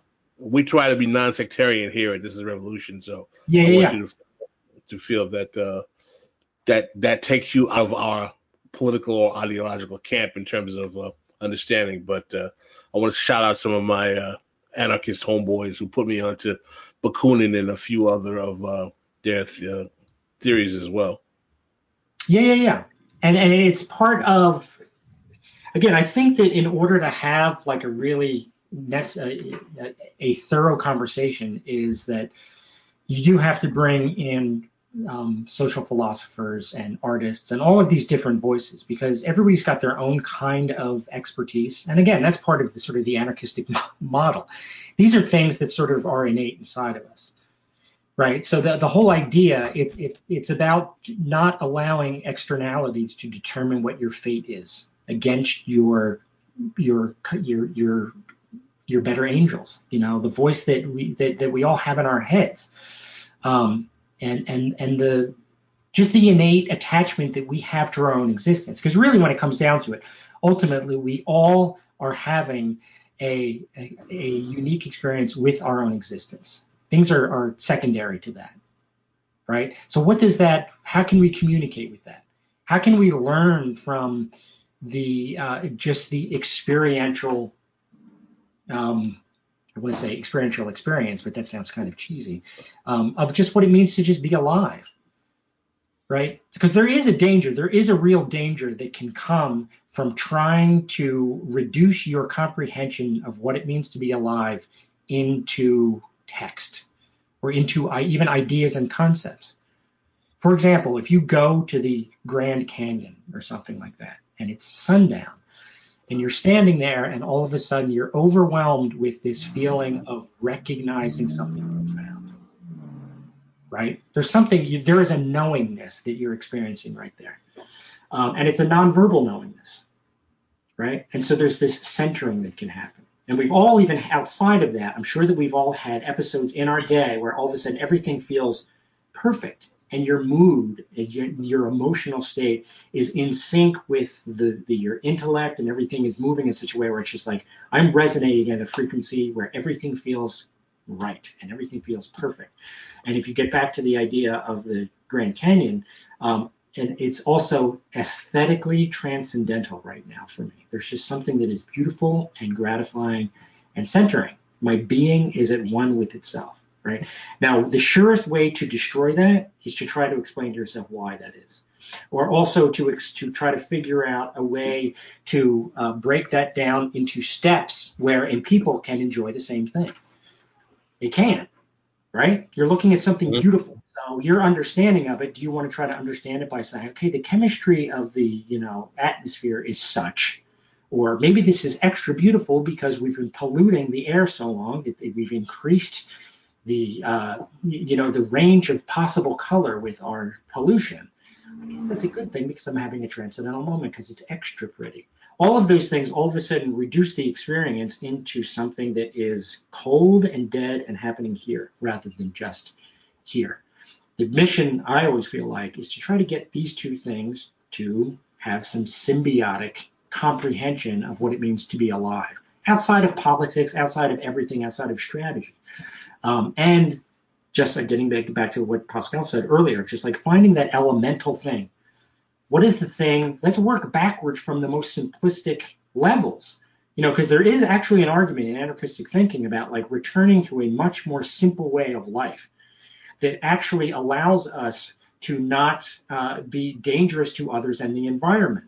Because there is an argument to be made that 10,000 years ago, when we figured out how to farm, that was the beginning of our downfall, because that was the beginning of being able to control our environment to the detriment of other living organisms and ultimately to ourselves, because we come from the environment.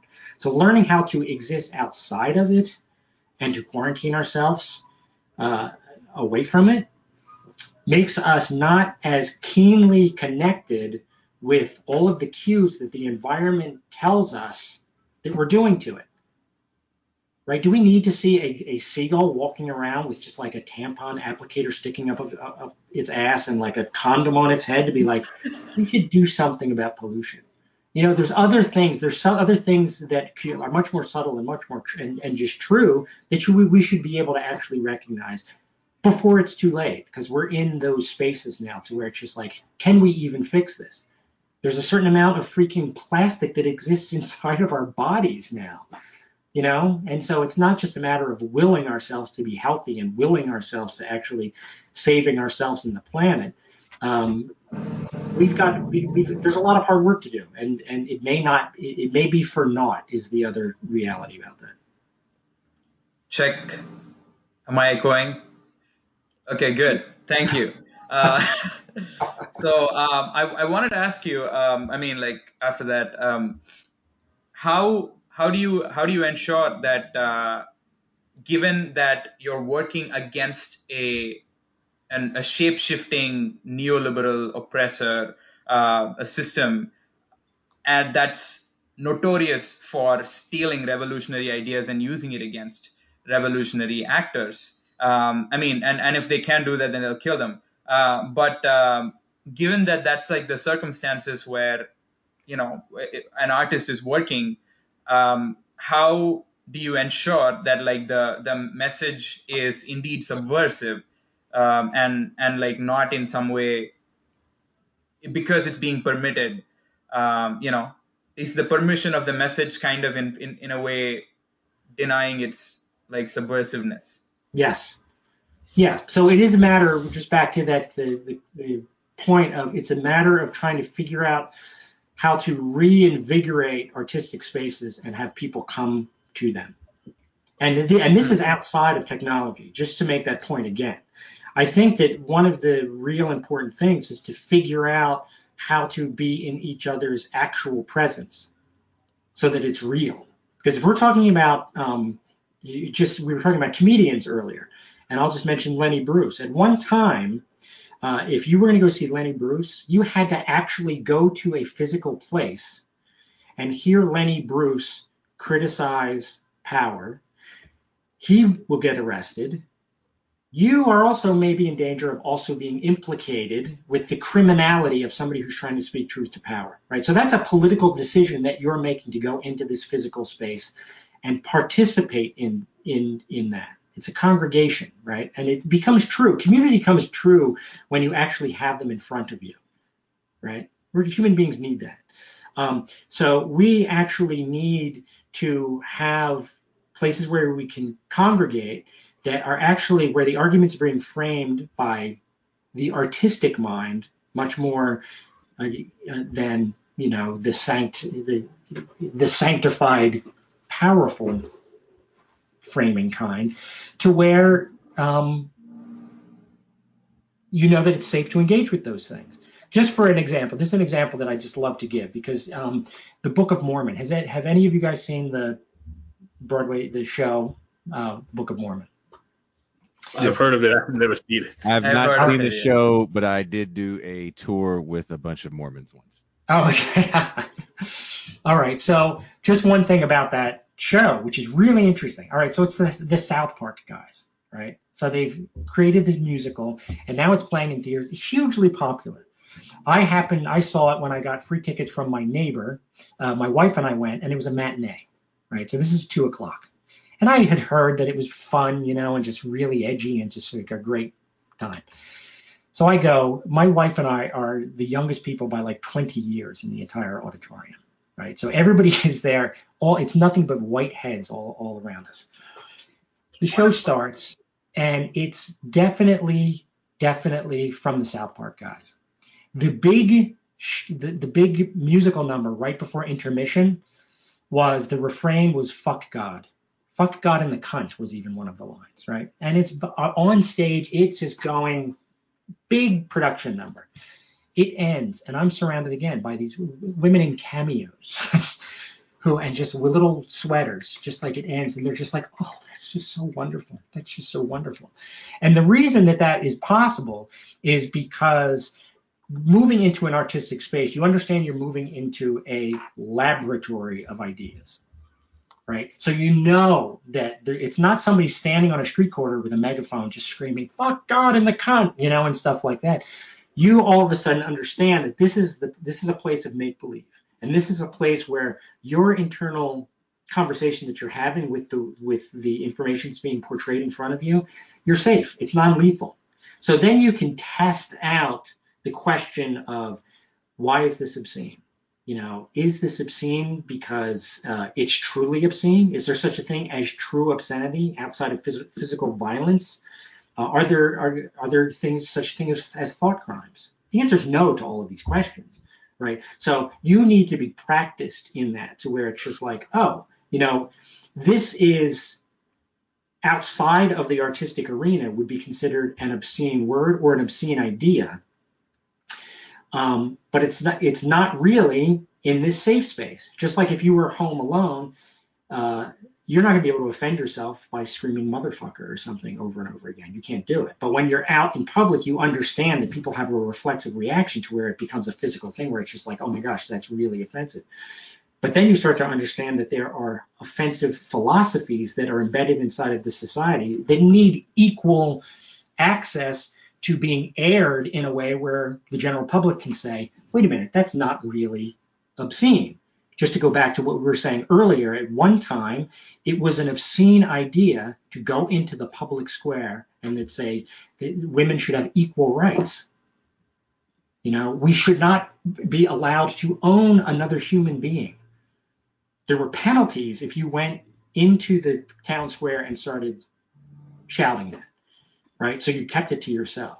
But inside of art, all of these things they usually trickle into these spaces where people start to sort of embed it in poetry, in theater, in writing, in visual art, to where it's just like, no, wait a minute, you know, Third Class Carriage by Daumier, for example, is showing us in the 1800s what it looks like from the other side of a public transport in France. I'm not looking at all the fucking people that Renoir says are, you know, with their top hats and isn't high society a wonderful thing. I'm looking at the people who, there's a woman who's breastfeeding a baby and sitting next to an old woman who's got a haggard face. These are people who are suffering in order to support the other side, which all the other artists and the impressionists are saying, oh, isn't this wonderful? And this is what art is. No, you need to sort of like flip the carriage around so people can say, if you just go back to the basic Jesus notion of just like, hey, guess what? The meek are not pieces of shit. That is a radical idea. People who say that, guess what? Oh, I guess we should crucify them because that's a dangerous idea to present to the public, because what that says is that the meek are not pieces of shit. They are human beings. Oh, wait a minute. They look like the people in power. The people are in power because we're all pretending that that's where they belong. Wait a minute. Let's have a revolution because that's bullshit. We don't want to live in a place that is just being governed by bullshit. You have to silence those voices that try to make it an equal playing field and that is obvious. Now, again, now we're back to who is going to do that and how are we going to get that into the mind of the public. And traditionally, the most effective way is through the artistic, uncensored mind, and it being utilized by public organizers who are bringing in a different kind of light and a different kind of observation, which is going to engender change for other people who really want that too. And then you create this fabric where there's all of these people using their different talents and their different abilities to communicate a very similar message, which is that we should be humanitarian above all else. Stop sanctioning things into these different social and political philosophies, and then just saying rigidly adhering to them. I have a question I wanted to ask. So sorry, if you can go ahead. Sorry, go ahead. Sorry. Pascal, ask a question.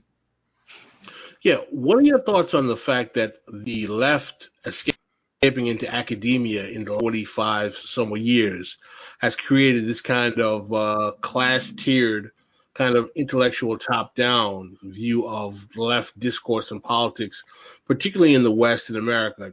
Doesn't that demonstrate, particularly with the neoliberalization of the university, a shortcoming of the left praxis or its ability to even reach the working class? Yes, I think that you're 100% right. It's a great observation. There's a couple ways to think about that. Very similar to all other areas of life, the left in academia, by and large, still will support power. Again, because then we're back to the discussion of the winners and the losers, and the haves and the have-nots. In order to protect your tenured position, you're going to support power, right? In the meantime, you're also going to be able to have deeper conversations and use historical examples of previous people who were radical and people who were challenging the system. But since it's just a story you're telling in academia, and this is how you're going to achieve a particular grade, or isn't this fun to have these conversations in a safe environment, that kind of thing. It's just where it's going to reside. Right, the right tends not to want to have large-scale conversations about history and culture and how it works, right? But ultimately, how you frame that in a classroom setting, that's where the difference is, because there are some examples occasionally of academics who are radicalized and continue to be. Noam Chomsky just being one of the main guys when it comes to that. And he even said, I interviewed him for another book that I did, And it was a really interesting conversation because I asked a very similar question to him, which was, we were talking about, I think we started by talking about like 1970s television, for example, and a show like All in the Family, or some, groundbreaking TV programming like that. I'm like, what happened to that kind of voice being permitted to exist in mainstream venues? And he said, well, they've always had problems, and I guess it's not really there, because he doesn't really know art so much. And I said, but what, like somebody like me who's trying to get my voice in remained in an artistic setting out to people who are trying to sort of, usually people have like a shitty day of work or school, and what do to sort of remind themselves that life is worth living? They go to the arts. They go to something that is just going to be like, all right, I don't want to think about the seriousness, and that's where I want to get people, right? So I said, what happens when that is removed from society? How can you affect change? And he actually said, do talks. Be a professor and do talks. And he's like, I'm scheduled for the next 5 years.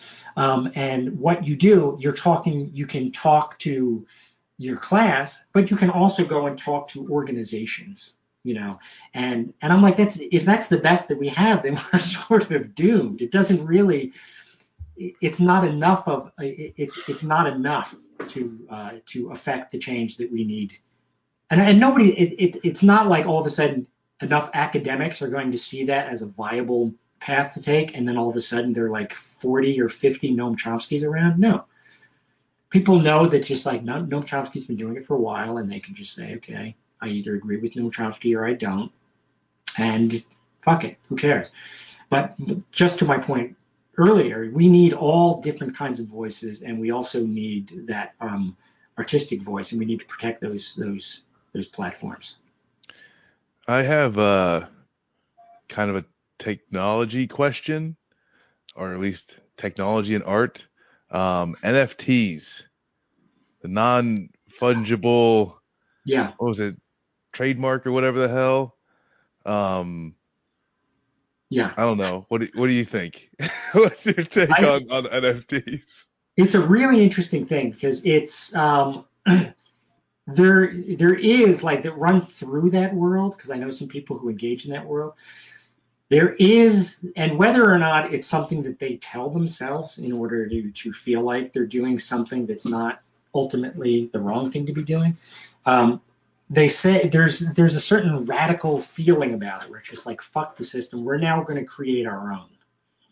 We're gonna sculpt our own rules to what currency looks like, and how this kind of capital should be exchanged. Okay. The alternative nature of that, yes, I can see as a radical move, but really what it is, to my mind, it certainly from the outside looks like, all right, we're going to remove ourselves from the established kingdom. We're going to create our own little kingdom here that is still being controlled by ideas of a kind of capital and value being determined by abstract ideas about just it's a different kind of commodification. Ultimately, is that, how can that really be a radical idea? Because still, ultimately, it doesn't have human beings at its center. It's just a different kind of commodification. And I've given this analogy and this example before. Let's talk about value systems just for a second, because this was something that I thought of a few years ago, and it still seems to, it seems true to me, and I still have yet somebody say that it's a crazy idea, and it's a very simple idea to me. All right, if we consider different value systems, all right, if you consider capital, you have an accumulative value system, right? Which means that it's the less you have, the less value, the more you have, the more value. So it runs like this. It's up and down. A cumulative value system. Human beings, one would argue, can be determined by an intrinsic value system, right? It is a thing. We simply just are. We just, like organisms of matter and soul, heart, intrinsic value system. right? So now you have these two value systems. Now, when these two value systems meet, and you have the accumulative value system, there's always going to be a scenario where the accumulative value system of capital is going to be, inside of an argument, be able to demonstrate a greater value over the intrinsic value of human beings, which do not go up and down. They go side to side like this, which I think is exactly where we are, because when it comes to how corporations and how people who become apologists for the corporations that they work for continue to work for them, is because there's a justification that says, all right, just like I was saying earlier, should we save ourselves as a species? Only if we can justify it economically. So now you've got a situation like this. So now there's always going to be this argument where capital is going to be able to supersede the human experience. And that, again, that might be a question of the fallibility of human consciousness. Is that a function of how our brains work rather than our ability to think differently? That's a whole nother show that we could have.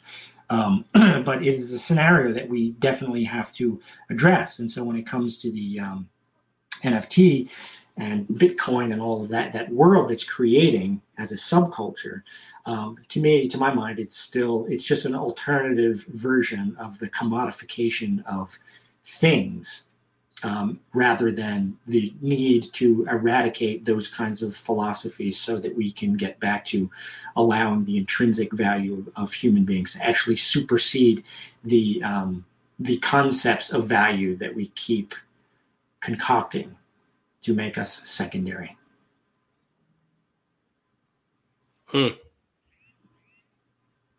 That was a lot deeper than I thought it was going to go. You've been giving people too much stuff to ponder, Fish. There's so much silence whenever you speak.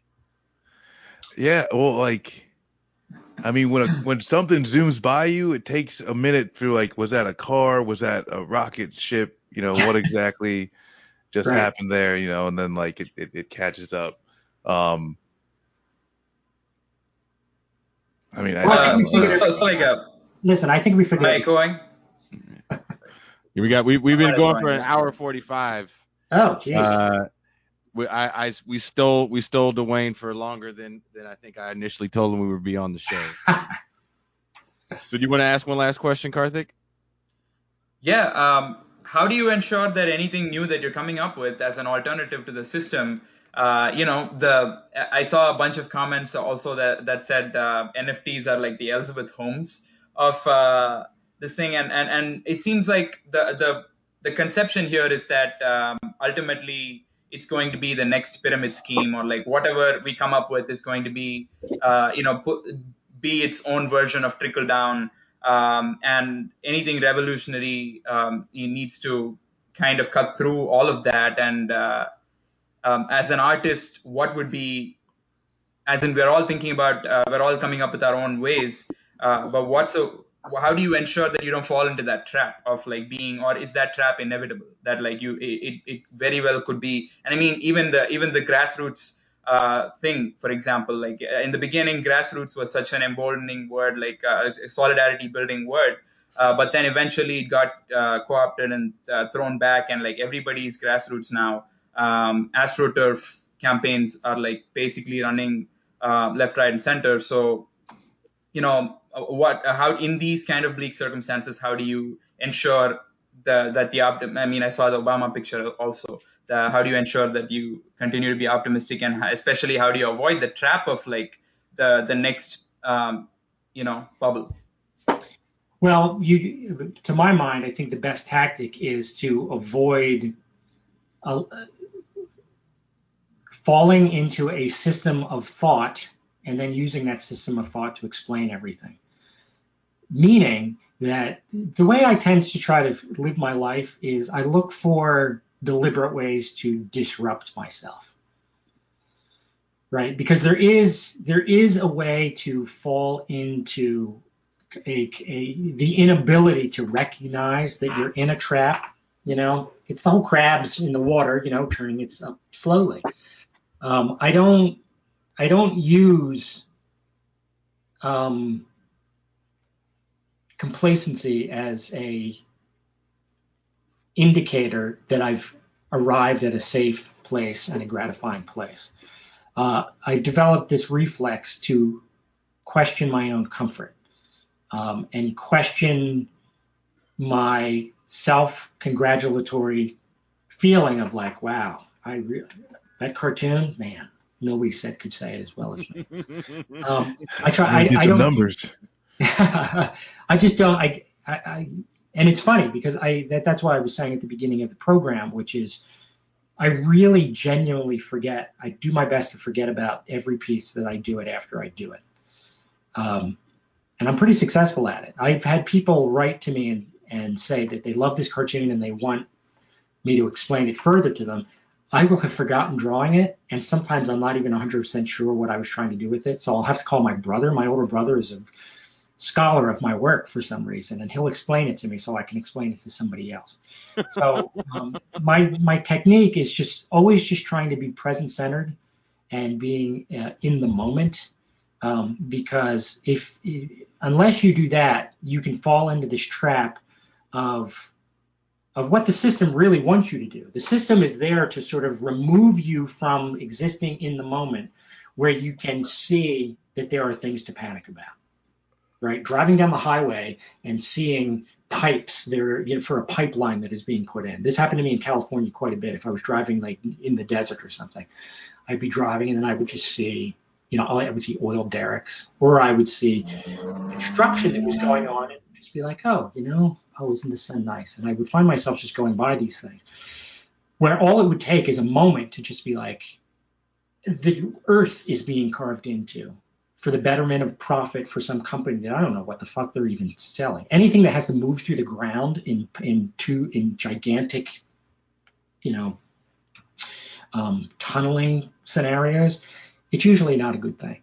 So art is there to sort of pull us into the moment, because otherwise what we're doing is we're reflecting on something that has happened, or we're preparing for something that is coming. And if you're locked into a situation where you're working for the man, and you're locked into a capitalistic system of rewards and penalties, what you're doing is you're thinking about, okay, I did that. Now, in order to move my piece to the next square in a way that doesn't jeopardize my trajectory of my career, what should I be thinking about? What should I be preparing for?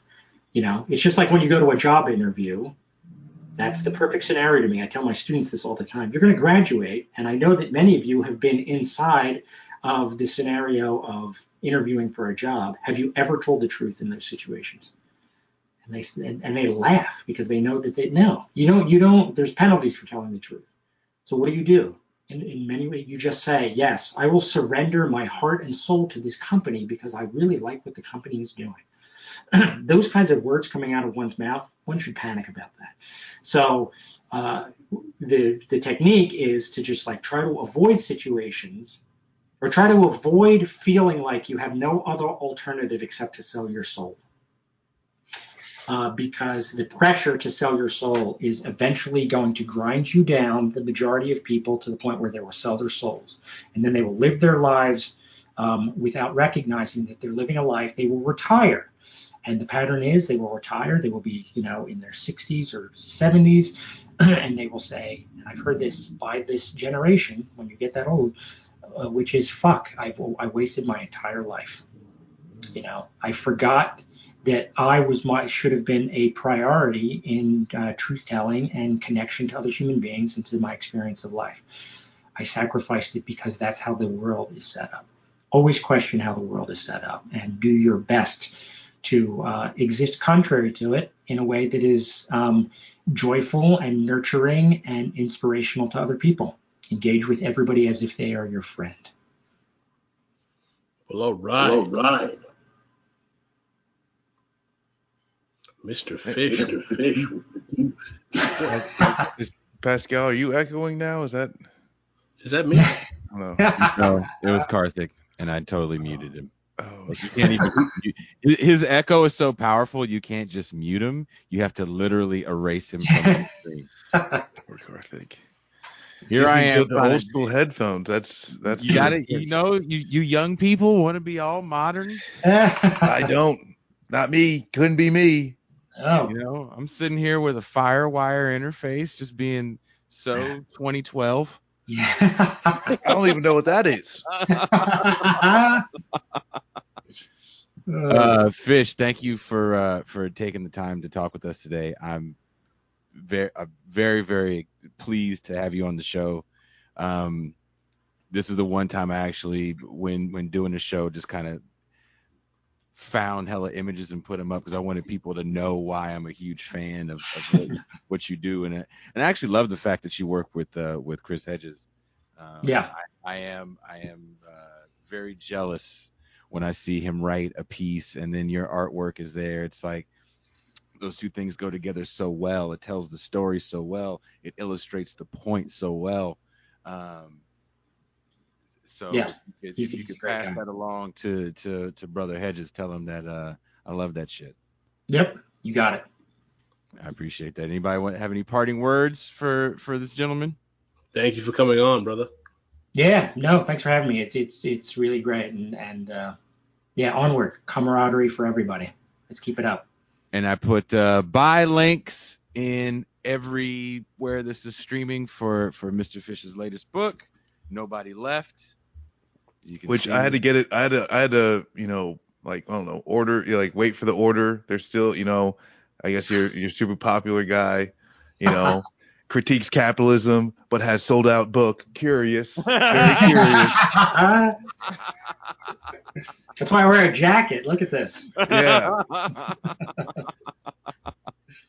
Yeah, it's my Patreon people that help me pay for my jackets, to be honest with you. I haven't gotten a dime from my books, I don't think. Oh, that's whack. We were also hurt because, sometimes we don't have time to wait for something to ship. And so, you can't get it digitally. Uh-oh. Pascal's about to get Karthiked. There you go. Yes. Which actually I had a question. Was that on purpose? Do you have no digital copies because was that like a thing? No, publisher doesn't. There's some of the publishers tend to be like that. I think there's maybe a couple of my books are available in digital form, but I guess Nobody Left is not. No, man, no. Yeah. But no, thank you so much for this. This was huge for me. I'm hella giddy when it came, and I was even. So, thank you. Yeah, and absolutely. Thanks for the great conversation. Oh no! All right. And we'd love to have you. We'd love to have you back at some point. I'm around. All right. You said nothing but a word, man. All right. All right. Peace, Fish. Yeah. Thank you. That was Dwayne, Mr. Fish Booth. That was pretty dope, man. Shout out to David that hooked that whole thing up. One of the people that watched the show kind of hooked this whole show up. So I love when that shit happens. I love when that shit happens. Great conversation. Oh, hold on, Karthik, you want to talk? Oh, sorry, that was just me being an asshole. Oh no, I completely. I felt like a fool. I'm really sorry about that. I thought the headphones would help. Honestly, it was a complete. I guess like I should have known that the headphones are worse than better. No, like that time is like, I don't know. This this technology shit for me. It's too much. It's too much. So it's kind of funny. There's a conversation in the chat now about what is a FireWire plug. Which is funny. I don't even know what that is. Good. Don't worry about it. It's past you. Don't worry. It's old. Don't. Hey, I want to ask a question of the group, maybe the chat. Anybody reading anything interesting right now? I just got in the mail. I'm kind of psyched. Old school book, What the Negro Wants. Well, Rayford W. Logan. It's a compendium. Every time you talk about that, all I hear is that song "What a Girl Wants" by Christina Aguilera. But what a Negro wants, what a Negro needs. Anyway, it's a compendium of essays with W. Du Bois, Charles S. Wesley, Roy Wilkins, A. Philip Randolph, William Townsend, a whole list of black thinkers from the 1940s. And what's interesting is that you don't hear or see white supremacy or racism very often. What you hear is labor, jobs, employment, economic security, et cetera, et cetera. So it's a fascinating contrast to the way in which Black political thought has evolved to today. But I'm going through it now. I just got it today, and I'm reading through it, checking out through the essays. Pretty interesting old school read. I am actually finishing up The End of Policing. By Alex Vitale, which is a free book on the Haymarket site or Verso. Verso, it's free on Verso, and Alex Vitale was one of the first big guests on the show. I hit him up at a time when nobody talked to him.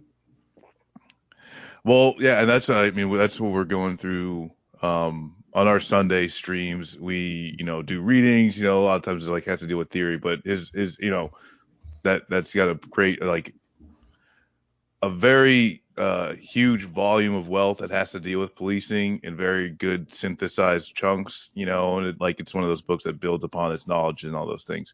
But yeah, whether dealing with some of how racism is shown through in policing, incarceration, schools, 1033 program, all the things that kind of buzzwords. Does a great job of kind of laying it all out for this is what it is. And what I like about it along the way, it gives tidbits of information of how people can engage their local governments to actually make change, right? So of having certain police officers that respond to certain things not have weapons, right?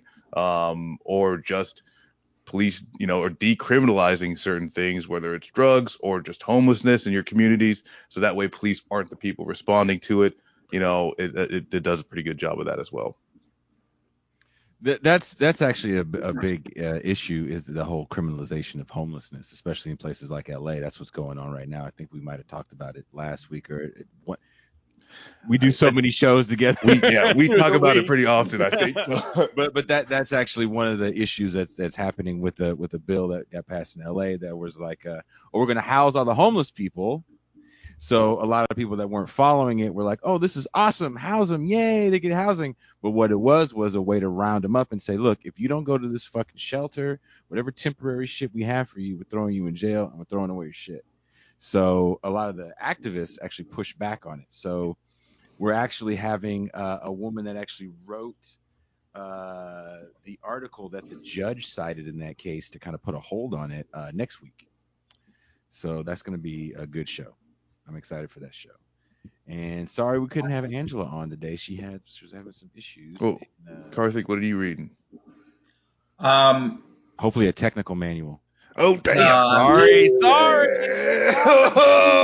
that was yeah. I waited for a second to read. So I am I'm starting to read a book called The Last Man Takes LSD, the Foucault and the End of Revolution, and it was written by these two scholars, Daniel Zamora and Mitchell Dean, who are I think Denmark based. I'm not exact. I think one is Belgian and one is in Denmark or something. And I came across that article first in Jacobin, where it was an interview, and I think it was republished from somewhere or something like that, and it was translated by Seth Ackerman or something. And the book is about the time in 1968 when Foucault apparently went to California and took acid, and from there he had an experience which enabled him, or which propelled him to rework his history of sexuality, history and sexuality, or history of sexuality, I forget, through the lens of the individual, through an individualistic perspective. And that's kind of the authors are presenting this experience to be the neoliberalization of Foucault, and in a kind of way framing his practices of freedom as a kind of I don't know if the O is for me, but that framing his practices of freedom as a kind of limitation. It's not exactly the individual never gets to be free in a true sense, unlike how he's saying it. So yeah, that's kind of what I'm reading about how that experience changed supposedly Foucault, and what we can probably learn about ourselves through the process, in like, and I saw this brought up a bunch of times today, and how like capitalism frames our own thinking itself as artists, and like how I've been trying to get out of these kind of systemic things that we consider to be aspects of humanity, but they're actually not. They're aspects of dehumanization. This year's like Oscars were a great example of. I think I saw a tweet where like Nomadland won the Oscars, but homeless people were swept aside, so the station so that they can be presented with that award. So in such a paradigm, what does it mean to be a free individual even? So and I think that like if by taking Foucault down that pedestal would be a nice way to do it, then that'd be great. Yeah, I wrote an essay, and I definitely covered that whole thing, that the street near where the step and repeat is, where the walkthrough is, they did a big clear out before the Oscars, and the movie that won, that's supposed to be about homelessness, they literally cleared out all the homeless, and they were real fucked up about it too. Well, I guess they've never been a really polite way to be like, can you please get your shit? Yeah, exactly. Go on through there. Now that we pushed you here onto the streets, can you, you know? I think that was a great essay, though. I think definitely much needed. I feel like more people should read that essay. In case I would definitely shout that essay out on your show. Oh, thank you. Yeah. Well, because I'm on a show with a published writer who's working on a very anticipated book. So if I write, yeah, I'm talking about you bastard. So if I ever write something, it's kind of like I feel like I have to do that, because it's one thing to have thoughts, and we're always working them out on this show, but you have to always write this shit down and have a concise ideology. So I think writing helps me with that, and that's why I think Pascal is so like precise when he talks, because he's been writing for so many years. So thank you for the compliment, Comrade Jason. I'm just looking at all the books I still got to read, man. It's just like, you know what I'm looking at? I'm looking at this.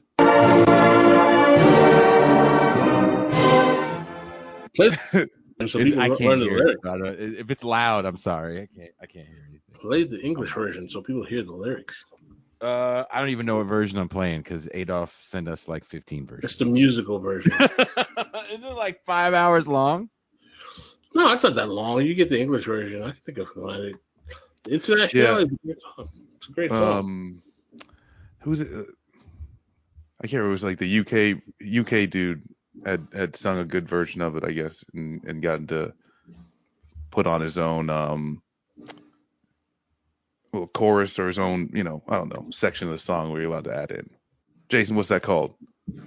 I don't know. What are you talking about? Not the chorus, but the verse. You got to add a verse to it. Oh, yeah. I don't know what you're talking about. You're amazing, Marcus. You're amazing. I'm sorry, my bad, man. These sometimes words escape me. I'm old mind in a young broken body. English version. Oh, this is the English version? Okay.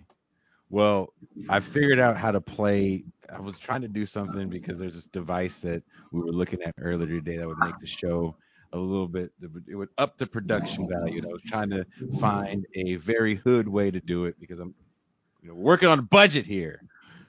And the hood way just causes me to play music apparently at a very loud level. So this week on This Is Revolution, we'll be having Milton Almaty, a discussion on Africa, the scramble for Africa in the 21st century. That will be on May 6th. I believe that is Thursday. And Tuesday, we're going to have a music discussion. Me, Conan Neutron, and a few other people. If you're a long-time listener to the show, that you will have known, but they're just friends of mine from the industry. And we're going to be taking a look at music in the world during COVID and post-COVID. What is it going to look like? What is live music going to look like in the post-COVID world? And it looks very bleak. It's going to be a very sad. It's like NFTs. Well, actually, one of the guys on this us coming on did a whole NFT thing for an album. And jokingly, in an off-air conversation for this music project that I was working on, it got totally paused because it really fucked up. I think I was telling you about it, Marcus. jokingly, as I didn't erase it, but my girl had walked in and I was like, if I did this as an NFT, I probably would make so much money because of what it is and what the content is. And she kind of looked at me, she goes, why don't you do it? So I played it and she was like, oh yeah, that you would go to hell if you release this.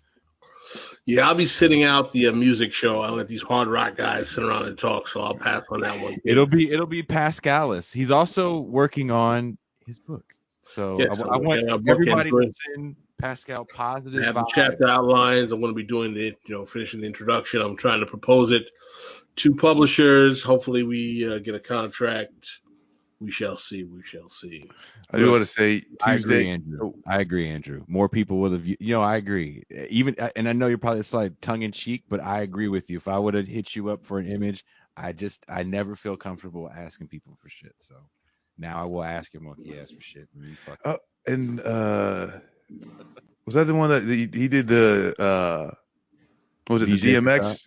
He did the DMX Andrew does all the images for Ben Burgess, and he did the cover for Michael Brooks's book. Oh damn! Okay, cool. I mean, I saw that. I was like, this brother can draw. That's good shit. That's Andrew. Yeah. But I did want to say, so we're having a bleed over. Karthik. Well, I'm coming on Karthik's podcast Monday. Okay.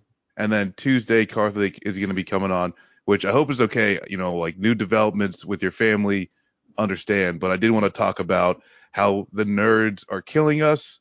Some of like the denial of spreading, like the ISP for the vaccines, sharing of resources, but also going into a little bit of the Bitcoin and how much resources it's utilizing. So I got some stuff that I'll be able to send you guys, but the four of us will be back again soon, and hopefully the echo does not come back. That's what I'm going to be known for, I feel like. Look, man, there's worse things you could be known for. There's so many more worse. Yeah, I was going to say, yeah. Thank God for that. If you have not checked out the show we did last night with Vijay Prashad on anti-imperialism, it was fire. So usually, just to let people know, we have days that we do the show, right? Tuesday we do the live stream, Thursday we do the live stream, and now we do Saturday. And Saturday did start out as a bit of like, yeah, let's do this thing, and now it's become a regular thing. And Vijay Prashad couldn't do it on Tuesday or Thursday, and I just didn't want to try to push it because there's another person I really wanted to have on the show, and things got pushed to now it's like I'm waiting till August to try to work something out. So the moment he said a date he could do, I was like, let's just do a special show. I knew the turnout for the show wasn't going to be as big as we had hoped, but the show loved it. VJ came with us for the after hours segment. So if you guys are patrons, you can see that after hours segment with VJ where he was taking shots to people. It was it was fire. It was fun. I'm super excited. VJ VJ accepted super chats. So we've had some pretty funny shows. Definitely there's a lot of people making fun of me, Karthik. If it makes you feel any better, I fucked up the other day and created a whole country of brown people called Iraqistan. By the way, ABL thank you for the thank you for the compliment for saying I stick to my guns no matter who comes on, whether it's Norm or VJ. I try to stay consistent, brother. I try to stay consistent. He's just hard-headed. It's fine.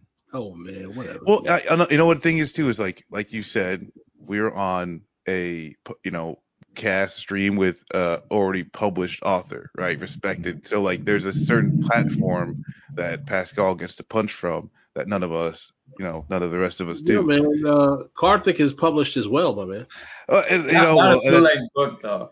Yeah, like when we were on with Norm, Karthik wasn't there.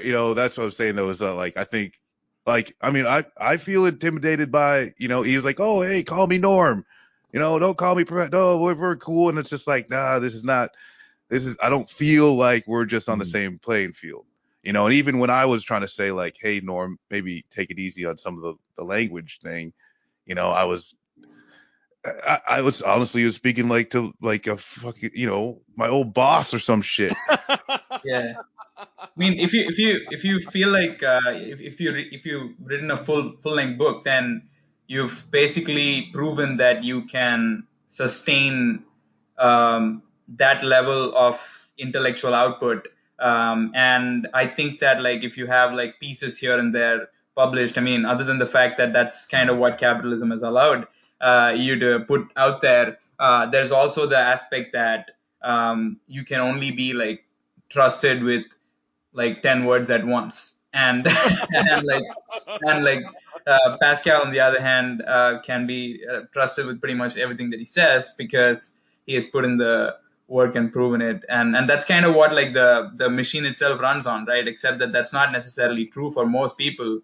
They can be really immature even when they're pretty crazily well educated, and there's like a whole sphere on the conservative right that's like like that. And but on the other hand, there is some truth to it as well, like that if you've proven that you can write a full book, then that means that you are in a way more coherent and put together than someone who gets a poem here and there.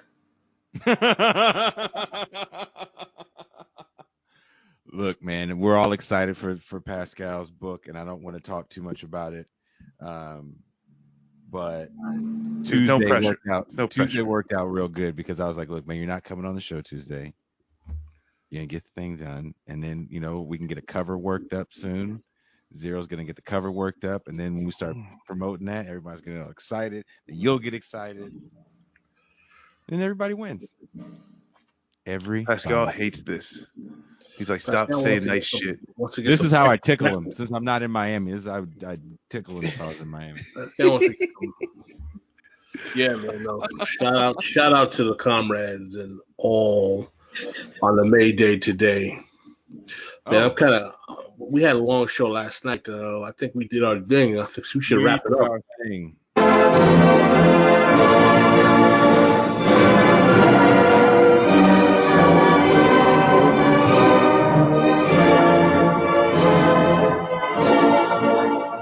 You can't hear a damn thing. You can't hear anything. Can't hear you, man. This is why you can't fucking do the ghetto version of like fucking trying to actually get the device that makes this shit easy. I was trying to be cool about it, because so we gotta get the device. It's called Volume Master for plugin for Google. If people saw the setup that I have right now, they'd be like, oh, okay. Because another thing I want to do, and Pascal looked at me, he's like, I don't know, man, is I'm trying to set up where we can have like calls for patrons. For the patron half, we can have call-in part. You do that with Discord. We can talk about that on a production hour, but we can wrap this up for now. I'm trying to get people excited. All right. Yeah, we were up late last night. All right. Thank you, guys. We're gonna leave with Mr. Fish on Chris Hedges' show, and we will be out.